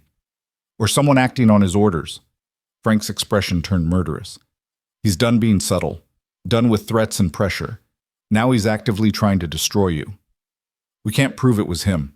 Well, we don't have to prove it. We just have to understand what it means. Frank glanced toward the burning pasture, his jaw set. It means we're out of time. It means we leave tonight, right now, before he can make another move. Tonight? Abigail's exhausted mind struggled to process. But we're not ready. Danny hasn't arrived yet. The horses need rest. We need to get out of here before Clayton burns the rest of your ranch to the ground. Frank's voice was hard with conviction. He set those fires to destroy your stock, your livelihood, your hope. He failed tonight because we were lucky and fast and willing to risk everything to save what matters. But he'll try again, Abigail, and next time we might not be so lucky. Jack approached, his face streaked with soot and sweat. Fires contained. Pasture's a loss, but the buildings are safe. We got lucky with the wind direction. He looked between them, reading the situation with the quick intelligence of someone who'd survived by staying alert. You're thinking of leaving tonight? Yes. Frank didn't look away from Abigail. Can you handle things here alone until we can send Danny from town? We can handle whatever comes. Jack's voice held conviction. But you need to know, whoever set those fires will know you're leaving once you hit the trail. They'll either try to stop you before you get far, or they'll hit this place even harder while you're gone. Then make sure they can't. Frank finally looked at the older man. Protect this ranch like it's your own. Keep watch day and night. Trust no one from town, especially anyone claiming to come from the sheriff.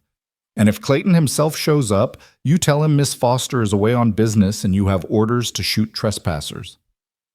That'll make us criminals in his eyes. Better criminals than victims. Frank's expression was fierce. I'll send word once we're clear. In the meantime, keep this place standing. That's all I ask. Jack nodded once, then returned to help his brother finish securing the property. Frank turned back to Abigail, his hands settling on her shoulders.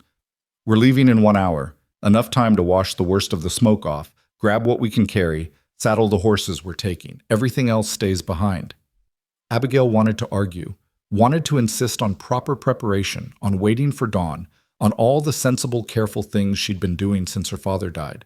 But standing there with her north pasture still smoldering and Frank's hands warm on her shoulders and the memory of nearly dying still fresh in her mind, she found she didn't have the energy for caution anymore. 1 hour, she agreed. But Frank, those fires.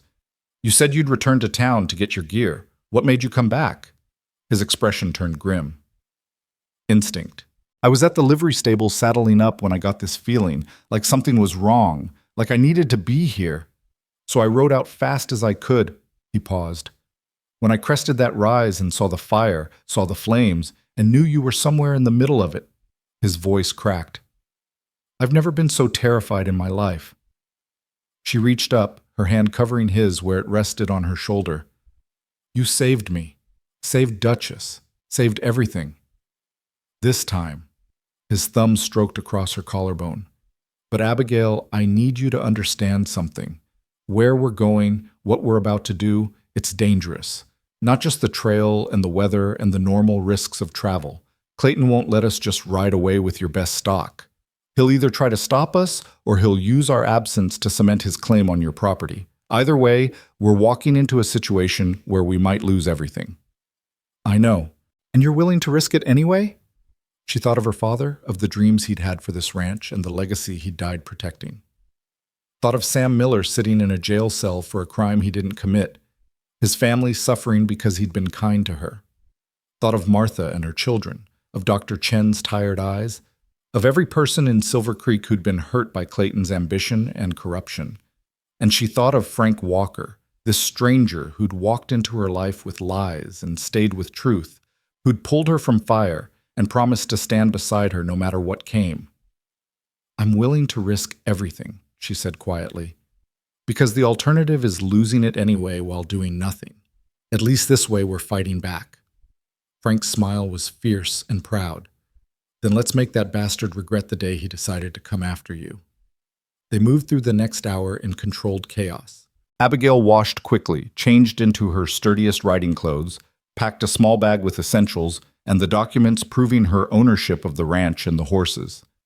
Frank saddled their mounts and the 4 horses they'd take to Cheyenne, checking every strap and buckle with the attention of someone who knew that details meant the difference between survival and disaster. The Cordell brothers helped load supplies, food, water, blankets, a small tent that would provide minimal shelter from weather. They worked in the darkness before dawn, speaking little, moving with the efficiency of people who understood that time was both precious and running out. "Miss Foster," Peter approached as she was securing her bedroll behind her saddle, "I want you to know, whatever happens here, whatever Clayton tries, we'll keep your ranch standing. You have my word." "Thank you." The gratitude felt inadequate for what these men were risking. "I know you're putting yourselves in danger for a stranger. I won't forget that." "You're not a stranger. You're Frank Walker's friend, and Frank's a good man. That's enough." Peter glanced toward where Frank was checking Luna's hooves one final time. "He cares about you, you know, more than just as an employer or a friend. I've known him 3 years, worked beside him on 2 separate drives. Never seen him look at anyone the way he looks at you." Abigail's throat tightened. "I care about him too, but right now caring feels like a luxury I can't afford. There's too much at stake, too much that could go wrong." "That's exactly when caring matters most." Peter's weathered face creased in a slight smile. "When everything's easy, caring is simple. It's when things are hard that you learn what someone's really made of. Frank's proved what he's made of. Now you get to prove the same." Before she could respond, Frank called out that they were ready. Abigail swung into her saddle, feeling the familiar comfort of leather and the solid presence of Duchess beneath her. Around her, the ranch stood dark and quiet, buildings silhouetted against the pre-dawn sky. Everything her father had built and everything she'd fought to keep. She might never see it again, might lose it all while chasing a desperate hope across 3 weeks of hard trail. But she'd lose it standing still anyway, so at least this way she'd go down fighting. "Ready?" Frank brought his buckskin alongside Duchess, his expression serious in the faint light. "As I'll ever be." "Then let's ride." They set out as the first hint of dawn touched the eastern horizon, 4 horses on lead ropes trailing behind them, the Cordell brothers watching from the yard until darkness swallowed the sight of them. The trail to Cheyenne stretched ahead, 3 weeks of unknown territory and certain hardship, with everything Abigail owned and everyone she cared about hanging in the balance. The first 2 days passed in a blur of constant movement. They rode hard, pushing the horses as much as they dared, covering ground that would normally take 3 days in just 2. Frank set a brutal pace, clearly determined to put as much distance between them and Silver Creek as possible before Clayton realized they were gone and potentially tried to stop them. They spoke little during the daylight hours, saving their breath and energy for the work of travel.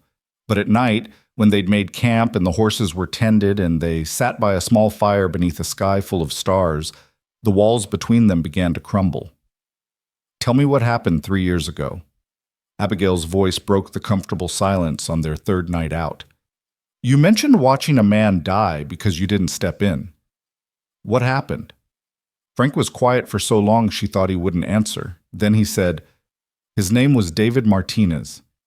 He worked for the same ranch I did, outside of Abilene. Quiet man, kept to himself, did his job, and did it well." He stared into the fire, seeing something other than flames. The ranch owner's son, kid named Marcus, had a mean streak. Liked to push people around, especially the Mexican hands who couldn't complain without risking their jobs. David pushed back one day when Marcus got too rough with one of the younger workers.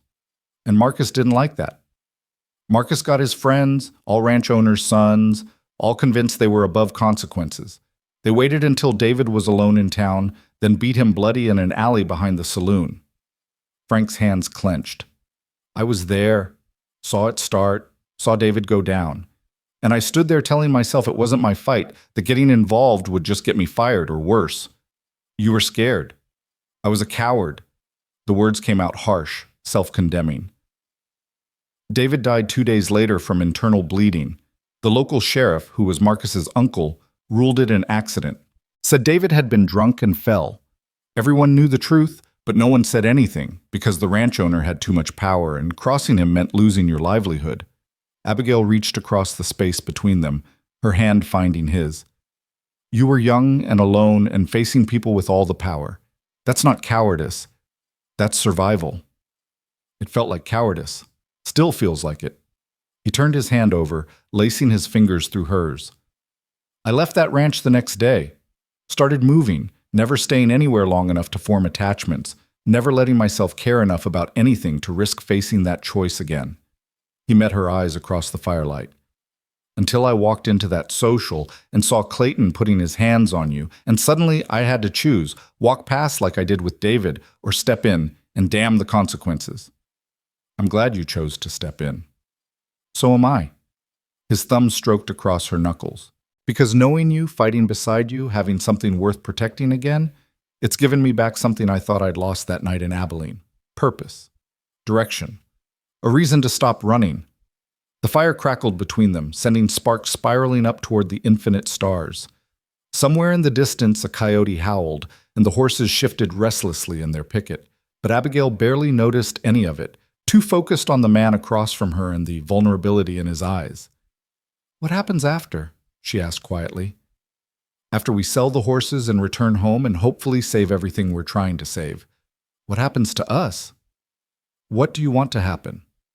The question hung in the air between them, heavy with possibility and risk. Abigail thought about the kiss they'd shared in the barn, about the way her heart jumped every time she saw him riding up to the ranch, about the comfort of working beside someone who understood without needing explanations. I want you to stay, she said, the words coming out barely above a whisper, not just as a hired hand or a temporary solution. I want you to stay because you want to. Because this place feels like home, because, she faltered, afraid to voice the rest. Because of us, Frank finished the sentence for her. Because what's growing between us is worth nurturing, worth seeing where it leads. Yes, the admission felt like stepping off a cliff, terrifying and liberating at once. But I'm also scared. Scared of trusting someone this much, scared of losing you the way I've lost everyone else. Scared that I'm reading this all wrong and you're just being kind. Frank released her hand, but only long enough to move around the fire and settle beside her, his arm wrapping around her shoulders and pulling her against his side. You're not reading it wrong, and I'm not just being kind. His voice was low, rough with emotion. Abigail Foster, I fell for you the moment I saw you standing in that corner with your blank dance card and your proud spine and your refusal to let Clayton win. Every day since then, I've fallen a little harder, and the thought of leaving you, of going back to that empty life of moving from place to place with nothing to anchor me, it's unbearable. She tilted her head back to look at him, seeing the truth written in his expression. So stay. When this is over, when we've won or lost or found some middle ground, stay with me. Help me rebuild. Be my partner in more than just saving the ranch. Is that a proposal, Miss Foster? His tone held gentle teasing, but his eyes were serious. It's an invitation to see where this leads, to take the risk of caring even when the world's falling apart around us. She reached up, her fingers tracing the line of his jaw. To choose hope over fear. Frank's response was to kiss her, and this time there was nothing tentative about it. His lips claimed hers with a fierce tenderness that spoke of all the loneliness they'd both endured and all the connection they'd found in each other. Abigail melted into him, her hands fisting in his shirt, her heart racing as the kiss deepened and the rest of the world fell away. When they finally broke apart, both breathing hard, Frank rested his forehead against hers. When we get back, he said quietly, when your ranch is secured and Sam is free and Clayton is dealt with, I'm going to court you properly. Take you to socials, bring you flowers, ask your permission for every kiss. I'm going to do this right. You are doing it right. She smiled against his lips. You saved my life, Frank Walker. You stood between me and disaster without knowing me, without expecting anything in return. That's more romantic than 1,000 flowers. Even so, he pulled back slightly, his expression serious. You deserve courtship. Deserve someone who treats you like you're precious, not just convenient. And once this crisis is over, I'm going to show you exactly how precious you are to me. They sat together as the fire burned down to embers, talking quietly about futures that might never come and dreams that felt impossibly distant. Eventually, exhaustion claimed them and they settled into their respective bedrolls, the space between them feeling both too wide and exactly appropriate given the uncertainty of everything ahead. The journey continued. They crossed rivers swollen with spring runoff, traversed high passes where the wind cut like knives and the air was too thin to breathe comfortably, rode through valleys so beautiful they ached and wastelands so desolate they despaired. The horses held up well, their quality evident in their endurance and spirits. Luna in particular proved herself worth every hour Abigail had invested in her training, moving with grace and power that would surely catch a buyer's eye. They were 2 weeks out from Silver Creek when they reached the territory of the real dangers, not weather or terrain, but human predators who saw travelers as opportunities.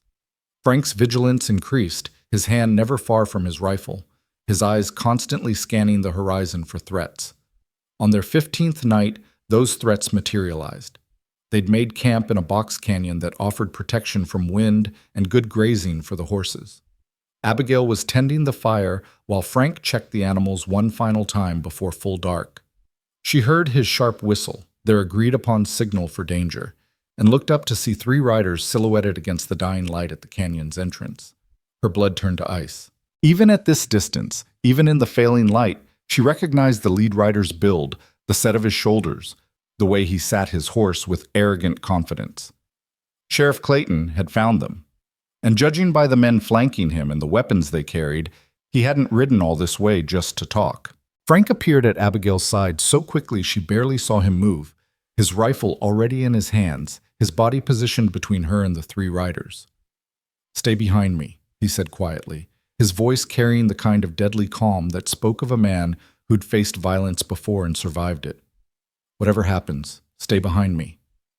Clayton urged his horse forward into the canyon. His 2 companions, deputies from Silver Creek, both men known for following orders without questioning their legality, flanking him with weapons drawn.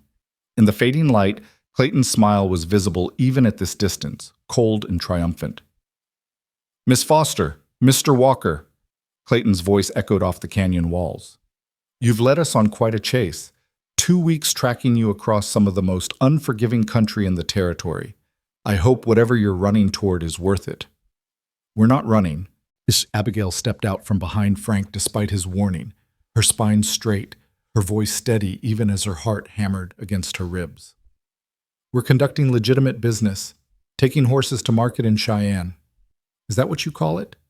Clayton dismounted, his movements deliberate, theatrical. "Because from where I stand it looks like fleeing, abandoning your property, leaving in the middle of the night after setting fires to cover your escape, taking valuable livestock that might be needed as collateral for your outstanding debts. The only person who set those fires was you." Frank's rifle remained level, pointed directly at Clayton's chest. "We have witnesses who will testify to that." "Witnesses?" Clayton's laugh was genuine, amused. "You mean the Cordell brothers? 2 drifters with questionable pasts who'd say anything for the right price.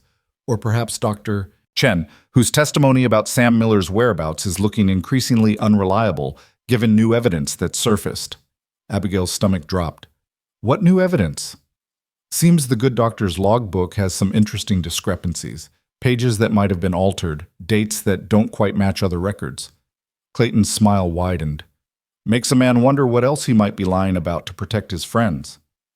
"You fabricated evidence against Dr. Chen." The realization came out flat, certain. "Just like you fabricated evidence against Sam. Just like you're fabricating reasons to be here now." "I'm here on official business." Clayton's hand moved to rest on his gun belt. "Pursuing a suspect who fled jurisdiction while under investigation for arson and theft. That's well within my authority as a law enforcement officer." "Your authority ends at the county line." Frank's voice was hard as granite. "Which we crossed 10 days ago. You have no jurisdiction here, Clayton. No legal right to detain us or seize our property. Then I'll just have to convince you to return voluntarily. Clayton's expression shifted, became something uglier. Or I could simply report to the territorial marshal that I encountered two fugitives who resisted arrest and were unfortunately killed in the resulting altercation. That's what happens to people who point rifles at duly appointed sheriffs. The threat hung in the air like smoke. Abigail felt fear turn her blood to ice, but she forced herself to think, to find the angle that might save them. Clayton had ridden for 2 weeks to find them, which meant he was desperate. Desperate men made mistakes, and desperate men could sometimes be reasoned with if you understood what they really wanted. You didn't come all this way just to arrest us, she said, her mind working rapidly. You came because you need to stop us from reaching Cheyenne. Need to prevent us from selling these horses and getting the money that would clear my debts and remove your leverage over my property. Clayton's expression flickered, just for a moment, with something that might have been grudging respect. Always were a clever girl, Abigail. Your father's daughter through and through, too smart for your own good. Smart enough to know that killing us would create problems even you couldn't smooth over. Frank's friends know where we are. The Cordells would testify about the fires, about your harassment. Dr. Chen would add his voice. And territorial marshals don't look kindly on sheriffs who execute people outside their jurisdiction. Accidents happen on the trail. Clayton shrugged, but his eyes remained calculating. Falls, animal attacks, tragic misunderstandings. The wilderness has a way of making problems disappear. So does the truth. Frank's rifle never wavered. And the truth is, you want Abigail's ranch so badly, you're willing to commit murder to get it. Question is why? What makes that particular piece of land worth all this effort? For the first time, uncertainty crossed Clayton's face. His jaw worked like he was chewing through options, weighing what to reveal against what to hide. Finally, he said, that land sits on top of one of the richest water sources in 3 counties. Underground river that could irrigate thousands of acres, support a town 3 times Silver Creek's size. The railroad's coming through in 2 years, and whoever controls that water will control the entire region's development. The pieces clicked into place with sickening clarity. Abigail's father had always said their water rights were valuable, but she'd never understood just how valuable. You've been planning this for years, waiting for my father to die, positioning yourself to seize the property the moment I became vulnerable. Your father was stubborn, refused every offer, every reasonable proposal. But you, Clayton's smile returned, cold and possessive. You're young, alone, drowning in debt. Should have been easy to convince you to sell or to simply foreclose when you couldn't pay, but then Walker showed up and complicated everything. So you arrested Sam to make an example, set fires to destroy my stock, followed us all the way out here to make sure we couldn't raise the money to save the ranch. Abigail's voice shook with fury. You've destroyed lives, corrupted the law, and committed crimes across multiple territories, all for water rights and railroad money. I've done what's necessary to secure my future. Clayton's expression hardened. And I'm not letting some horse rancher's daughter and her drifter boyfriend stand in my way. So here's what's going to happen. You're going to sign over your property to me, right now, willingly and legally. In exchange, I'll let you both ride away alive. You can start over somewhere else, build a new life, and forget Silver Creek ever existed. And if we refuse? Frank's question was quiet, dangerous. Then I'll kill him first while you watch. Clayton's gun was suddenly in his hand, pointed at Frank. Make it slow enough that you'll do anything to make it stop, including signing whatever I put in front of you. Then I'll kill you anyway, take the horses, and tell everyone back home that you both died tragically on the trail. It's not my preferred option, too messy, too many potential complications, but I'm prepared to do it if necessary. Abigail's mind raced. They were trapped in a box canyon with 3 armed men blocking the only exit. Frank was skilled, but he couldn't shoot all 3 before one of them returned fire. Running would leave them exposed and accomplish nothing except possibly getting the horses killed in the crossfire.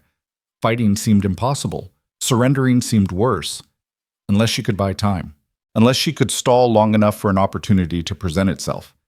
Let me see the papers. Her voice came out remarkably steady given the circumstances. If I'm signing away everything my father built, I want to read what I'm agreeing to. Clayton's smile widened, victorious. He reached into his coat and produced a folded document, clearly prepared in advance for exactly this scenario. Smart girl, making the practical choice. Frank's head turned sharply toward her, his expression shocked and betrayed. Abigail, you can't. It's my ranch, Frank, my choice. She held his gaze, trying to convey with her eyes what she couldn't say aloud. Trust me. Play along. Be ready. I won't let you die for a piece of land, no matter how much it means to me. She saw the moment he understood, saw his body tense with readiness, even as his expression remained devastated. He lowered his rifle slightly, not enough to be completely vulnerable, but enough to suggest defeat. Clayton approached, document extended, his confidence growing with each step. I knew you'd see reason eventually. Women usually do when faced with real consequences. He was within arm's reach now, close enough that Abigail could smell the whiskey on his breath and see the greed burning in his eyes. She reached for the document. Her fingers closed around it. And then, with every ounce of strength she possessed, she yanked hard, pulling Clayton off balance and directly into the path of Frank's rifle. Everything happened in the space of heartbeats. Frank's rifle swung up, not firing but slamming into Clayton's jaw with a crack that echoed off the canyon walls. Clayton staggered backward, his gun firing wild, the shot going high and wide. The two deputies reacted instantly, going for their weapons, but Frank had already moved, using Clayton's body as a shield while Abigail dove for cover behind a boulder. Drop your weapons! Frank's voice rang with authority, with the promise of violence barely contained. I've got your sheriff, and I will put a bullet through him if you make me. Drop them now! The deputies hesitated, clearly weighing their loyalty against their survival. Clayton groaned, blood streaming from his split lip, his eyes unfocused from the blow. The standoff held for 3 seconds, 5, 10. Each moment stretched taut as a wire about to snap. Then horses thundered into the canyon from the direction opposite the one Clayton had entered. 5 riders, moving fast, and at their head rode a face that made Abigail's heart leap with recognition and hope. Jack Cordell and his brother, accompanied by 3 other men wearing territorial marshal badges, descended on the scene like the cavalry in a dime novel. They surrounded Clayton's deputies, weapons drawn, faces grim with purpose. Sheriff Clayton. The lead marshal was a weathered man in his 50s with hard eyes and a harder voice. I'm Marshal William Dawes, Territorial Authority. You're under arrest for conspiracy, corruption, attempted murder, and about 15 other charges that'll be detailed when we get you to the Capitol. Clayton's face went white, then red with fury. You have no authority to arrest me. I'm a duly appointed. You're a criminal who thought his badge would protect him from consequences. Dawes dismounted, producing iron shackles that looked like they'd seen considerable use. But the Territorial Governor's Office has been investigating complaints about Silver Creek for 6 months. We finally got enough evidence to move when the Cordell brothers sent word about the fires and your pursuit of Miss Foster beyond your jurisdiction. Abigail emerged from behind the boulder, her legs shaking with the aftermath of adrenaline. How did you know we'd be here? We didn't. Jack's weathered face creased in a tired smile. But Frank sent word through a Pony Express rider about your route and timeline.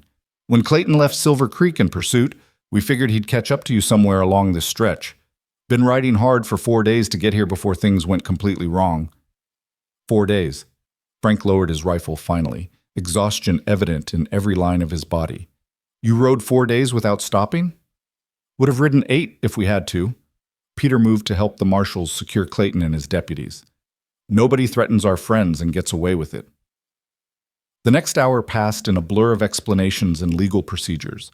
Marshal Dawes had brought documentation of their investigation, including testimony from citizens in Silver Creek who'd been too afraid to speak up while Clayton was in power, but were willing to testify now that territorial authority was involved. Sam Miller had been released 2 days earlier when one of Clayton's own deputies, young Jimmy Watts, whose conscience had finally overridden his fear, confessed to planning the stolen tack in Sam's barn on Clayton's orders. Dr. Chen's testimony stood unchallenged, the attempted frame-up exposed for the desperate fabrication it was. And the Territorial Governor's Office had already been investigating the railroad's attempts to acquire water rights through questionable means, making Clayton's schemes part of a larger pattern of corruption that reached far beyond Silver Creek. You'll need to return for the trial, Dawes explained as his men prepared to transport Clayton back to the Capitol. Your testimony about the fires and this attempted coercion will be crucial to securing convictions. What about my ranch? Abigail felt fear clutch at her heart despite everything.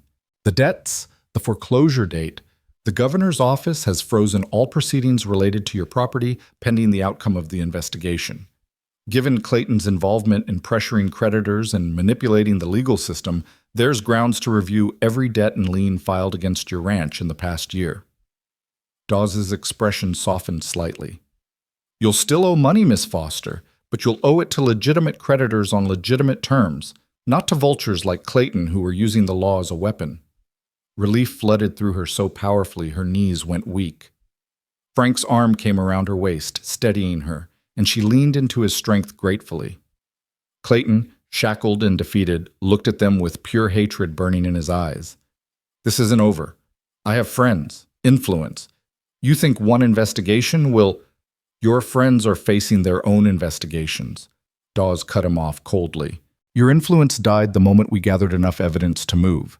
And as for this being over, for you, it very much is. You'll spend the next 20 years in territorial prison if you're lucky. If you're not lucky, if the judge decides your crimes warrant it, you'll hang. They dragged him away, his protests fading into the darkness beyond the canyon. The deputies went quietly, both clearly relieved that they'd been caught before doing something they couldn't take back. Within minutes, the canyon was peaceful again, just Abigail and Frank and the Cordell brothers and the infinite stars overhead. Thank you. Abigail looked at Jack and Peter, her voice thick with emotion. For riding day and night to save us, for protecting the ranch, for being the kind of men who keep their word even when it's dangerous. Like I said before, you're Frank's friend. That makes you our friend. Jack tipped his hat. Besides, taking down corrupt lawmen is satisfying work. We might make it a habit. They stayed another hour, sharing what little food remained and catching each other up on everything that had happened in Silver Creek during Abigail's absence. Sam Miller was back with his family, his reputation not only restored, but enhanced by the revelation of Clayton's corruption. Martha and her children were safe and grateful. Dr. Chen had been instrumental in organizing testimony against Clayton, rallying the town's decent citizens to finally stand up against the tyranny they'd endured for years. And the Foster Ranch stood exactly as Abigail had left it, protected by the Cordells and waiting for her return. What about Cheyenne? Frank asked as the Cordells prepared to ride back with the marshals. We're still a week out. The horses still need to be sold. The autumn market doesn't close for another 3 weeks. Jack glanced at the 4 horses picketed nearby, their quality evident even in moonlight. You've got time to make the sale and get back before anyone misses you. And I'd wager those animals will fetch even better prices now that your ranch's reputation isn't tied to false debt and corruption charges. So they rode on to Cheyenne, just the 2 of them now, the urgency replaced by something closer to anticipation. The remaining week passed in easy companionship, conversations flowing freely without the weight of fear hanging over every word.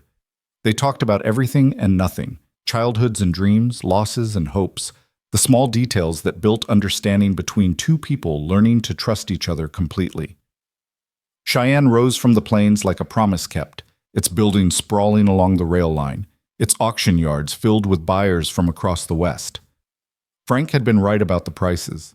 Luna alone brought in enough money to clear half of Abigail's legitimate debts, and the other 3 horses together covered the rest with substantial surplus remaining for improvements and security. The buyers were impressed by the quality of her stock, several expressing interest in future purchases. One, a rancher from California with operations across 3 states, offered to contract with her for trained horses at premium prices, guaranteeing income for years to come if she could maintain her father's standards. Standing in that auction yard with money in her hands and a future suddenly stretching open before her, Abigail felt tears streak down her face. Frank pulled her into his arms, letting her cry out all the fear and stress and desperate hope of the past months, his embrace solid and safe and exactly where she needed to be. He'd be proud of you, Frank murmured into her hair. Your father. He'd be so damn proud of how you fought to save his legacy. I couldn't have done it without you. She pulled back to look at his face, this man who'd walked into her life with lies and stayed with truth, who'd saved her in every way a person could be saved. Frank Walker, you gave me back my life. How do I ever repay that? You don't repay it. His thumbs brushed tears from her cheeks. You live it. You rebuild your ranch, train your horses, prove that good people can win against corruption and greed. And if you're willing, he paused, his expression turning vulnerable in a way she'd never seen. If you're willing, you let me be part of that life. Not as a hired hand or a temporary solution, but as a partner. As someone who wants to stand beside you for whatever comes next. Is this that proper courtship you promised? Her smile felt shaky but real. Because if so, you're doing it backwards. Usually the courtship comes before the declarations of partnership. Usually the courtship doesn't involve fires and gunfights and cross-territory chases. Frank's smile matched hers, warm and genuine. We've done everything backwards, Abigail. Met under false pretenses, built trust in crisis, fell in love while running for our lives. Why start being conventional now? Her breath caught. Love? Love. The word came out certain, unafraid. I love you, Abigail Foster. Love your strength, your courage, your stubborn refusal to give up even when everything seemed impossible. Love the way you care for your horses and your friends and your father's memory. Love who you are and who you make me want to be.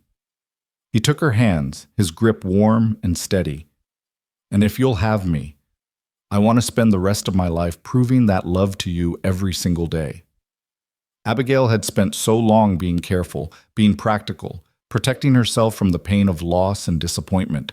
But standing there in the Cheyenne auction yard with Frank's eyes holding promises he clearly intended to keep, she found she was done being careful. Yes, the word burst from her, joyous and certain. Yes, I'll have you. Yes, I love you too. Yes to partnership and courtship and whatever future we can build together. Just yes. Frank's kiss tasted like victory and promise, and the beginning of something neither of them had dared hope for. Around them, the auction yard continued its business, buyers and sellers negotiating futures, but Abigail barely noticed. She was too busy kissing the man she loved and feeling, for the first time since her father's death, that maybe, just maybe, everything was going to be all right. They returned to Silver Creek 3 weeks after they'd left, riding in at dawn on a morning that painted the sky in shades of gold and rose. The town was already awake and buzzing with news of Clayton's arrest and the territorial investigation. People emerged from buildings to watch them pass, their expressions ranging from curiosity to respect to outright gratitude. Sam Miller stood outside the general store with his wife and children, his face breaking into a wide smile when he saw them. Miss Foster, Mr. Walker, welcome home. The words hit Abigail with unexpected force. Home. Silver Creek was home again, not a place of threats and fear, but a community that had finally found the courage to stand against corruption. She reined in Duchess, returning Sam's smile with genuine warmth. How are you, Sam? Your family? We're good. Real good, thanks to you. Martha stepped forward, her children clinging shyly to her skirts. Dr. Chen told us how you stood up to Clayton, how you helped expose his crimes. We won't forget that, Miss Foster. None of us will. More people emerged. The Calloway sisters, old Mrs. Patterson, Tommy Chen on his way to the doctor's office. They called out greetings, congratulations, thanks for helping break Clayton's hold on their town. And Abigail realized that somewhere in the chaos of the past weeks, she'd stopped being the lonely rancher's daughter with the blank dance card and become someone these people respected, someone they'd stand with when it mattered. The Foster Ranch appeared on the horizon like a benediction, its buildings solid against the morning sky, smoke rising from the bunkhouse where the Cordells were clearly already awake and working. As Abigail and Frank rode into the yard, both brothers emerged with smiles that spoke of a job well done and relief at seeing them safely returned. Everything's just as you left it, Jack reported. No trouble after the marshals took Clayton. Actually, several folks from town came by offering to help with repairs and improvements once word got out about what you'd been fighting against. The North Pasture? Abigail almost didn't want to ask, didn't want to see the destruction the fires had caused. Already replanted, community came together, brought seed grass, worked the burned sections until they were ready for new growth. Should be good grazing again by late summer. Peter's weathered face creased in satisfaction. Turns out, when people aren't terrified of their sheriff, They're pretty eager to help their neighbors. Tears threatened again, but Abigail blinked them back. There would be time for tears later, happy ones, grateful ones, tears of relief that the nightmare was finally over. For now, she had a ranch to reclaim and a future to start building. The Cordell brothers stayed another week, helping Frank and Abigail establish routines and make plans for expansion. With the money from Cheyenne and the prospect of contracted sales to the California rancher, Abigail could afford to hire additional hands, purchase new breeding stock, and invest in the improvements her father had always dreamed of but never had resources to implement. On their last night at the ranch, the brothers joined Abigail and Frank for dinner around the kitchen table that was starting to feel less like a reminder of loss and more like a promise of new traditions being built. "You going to make an honest woman of her?" Jack asked Frank directly, the kind of blunt question that came from men who'd seen enough of life to dispense with subtlety. Frank glanced at Abigail, his expression both amused and serious. "When she'll have me. But I figure she's earned the right to a proper courtship first. Flowers, socials, time to be sure this is what she wants without crisis forcing the decision. This is what I want." Abigail reached across the table, her hand finding Frank's. "Crisis didn't create what we have, it just revealed it faster than might have happened otherwise. And I don't need a long courtship to know you're the best thing that's ever walked into my life." "Even so," Frank laced his fingers through hers, "you deserve to be courted like you're precious. Because you are. To me, to this community, to everyone whose life you've touched by refusing to give up." He lifted her hand to his lips, pressed a kiss to her knuckles. "So I'm going to court you properly, Abigail Foster. I'm going to take you to the next social and dance every dance with you. I'm going to bring you flowers from the prairie and tell you every single day how remarkable you are. And when enough time has passed that you're absolutely certain, I'm going to ask you to marry me in front of the whole town so everyone knows that the woman I love chose me just as surely as I chose her." Peter chuckled. "That's the most words I've ever heard you string together at once, Frank Walker. She must really be something special." "She is." Frank's eyes never left Abigail's face. "She absolutely is." The months that followed were the happiest of Abigail's life. Frank moved into the ranch house, properly, with approval from Dr. Chen serving as unofficial community elder and enough propriety observed to keep the gossips at bay.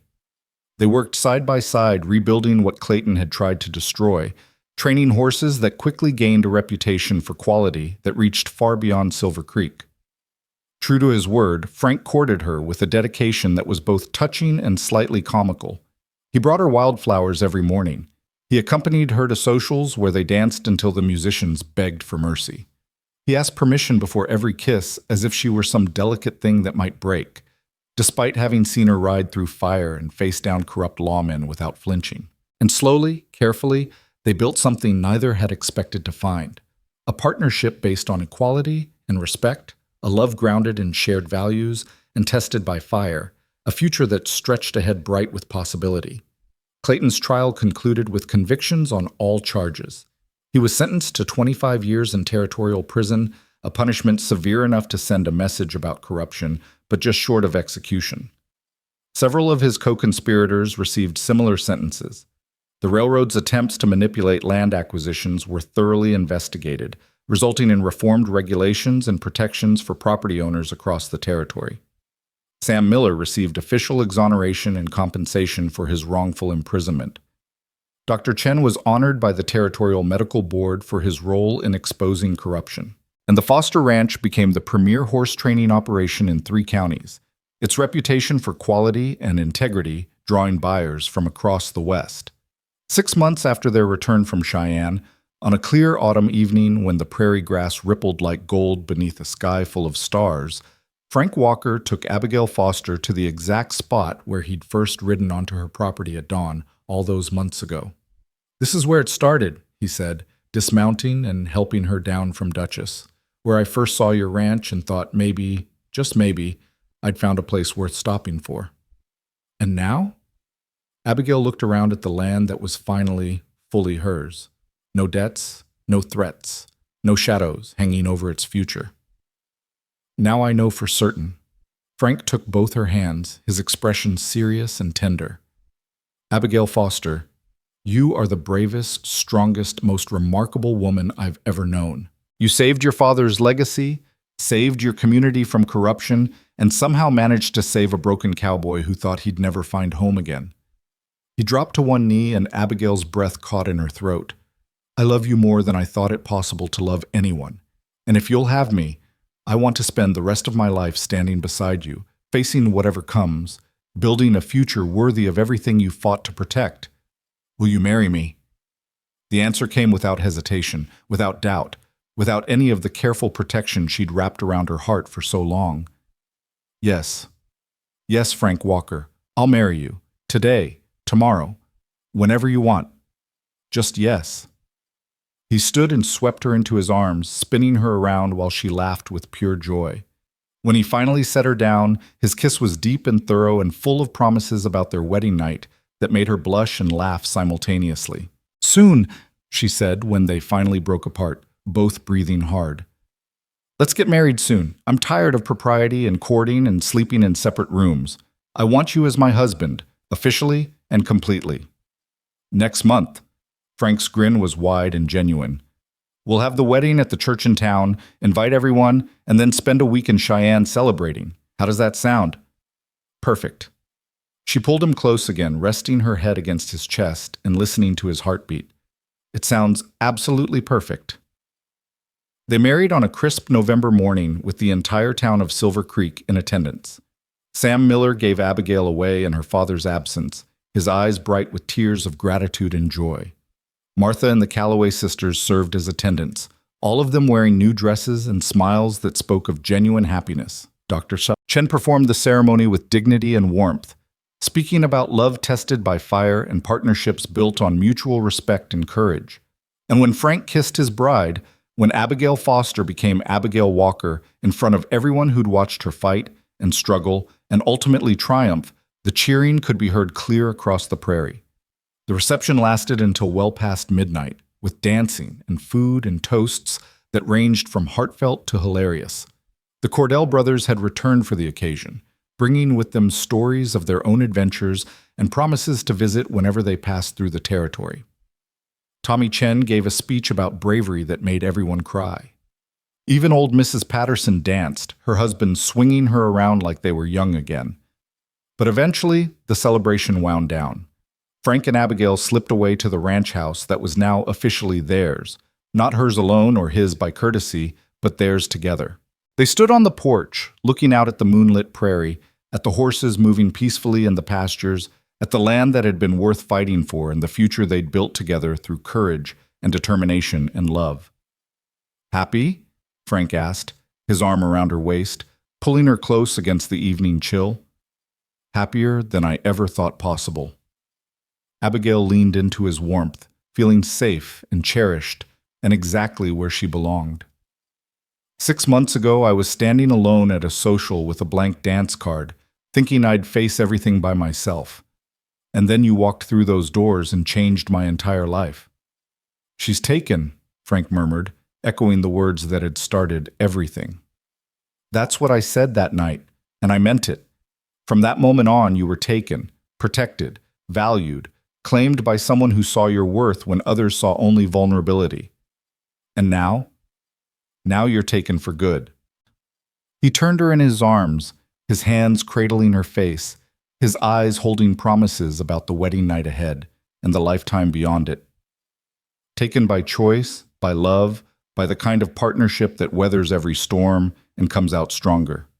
You're mine, Abigail Walker, and I'm yours, for good. She kissed him then, soft and sweet, and full of gratitude for the cowboy who'd said she was taken when she was anything but, who'd stood beside her through fire and fear and impossible odds, who'd given her back not just her ranch, but her faith in the possibility of love and partnership and happily ever after. The Foster Ranch thrived under their joint management, becoming known across the West for quality horses and honest dealing. Frank and Abigail trained their stock together, managed their business together, built a life together that honored the past while embracing the future. Children came eventually, 3 of them, each raised with the values their parents had fought so hard to preserve: courage, integrity, loyalty, and the unshakable belief that some things were worth fighting for, no matter the cost. And on quiet evenings when the work was done and the children were asleep and the prairie stretched endless beneath the stars, Frank and Abigail would sit on their porch and remember the night everything changed. The night a stranger walked through the doors of a social and claimed a lonely woman with two simple words.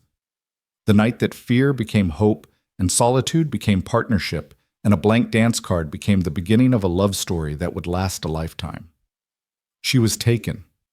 Had been from that first dance, that first kiss, that first moment when Frank Walker's blue eyes met hers and promised protection without demanding surrender. Taken by choice, by love, by the kind of connection that transformed two broken people into something stronger together than either could have been alone. Taken, claimed, cherished, and loved. For good. For always. Forever. And as the stars wheeled overhead and the horses moved peacefully in their pastures and the ranch stood solid against whatever the future might bring, Abigail Walker rested in her husband's arms and knew with absolute certainty that every struggle, every fear, every impossible moment had been worth it for this, for love, for partnership, for the life they'd built together from ashes and hope and the courage to believe in second chances. The cowboy had said she was taken. And in every way that mattered, in every way that would last, she was.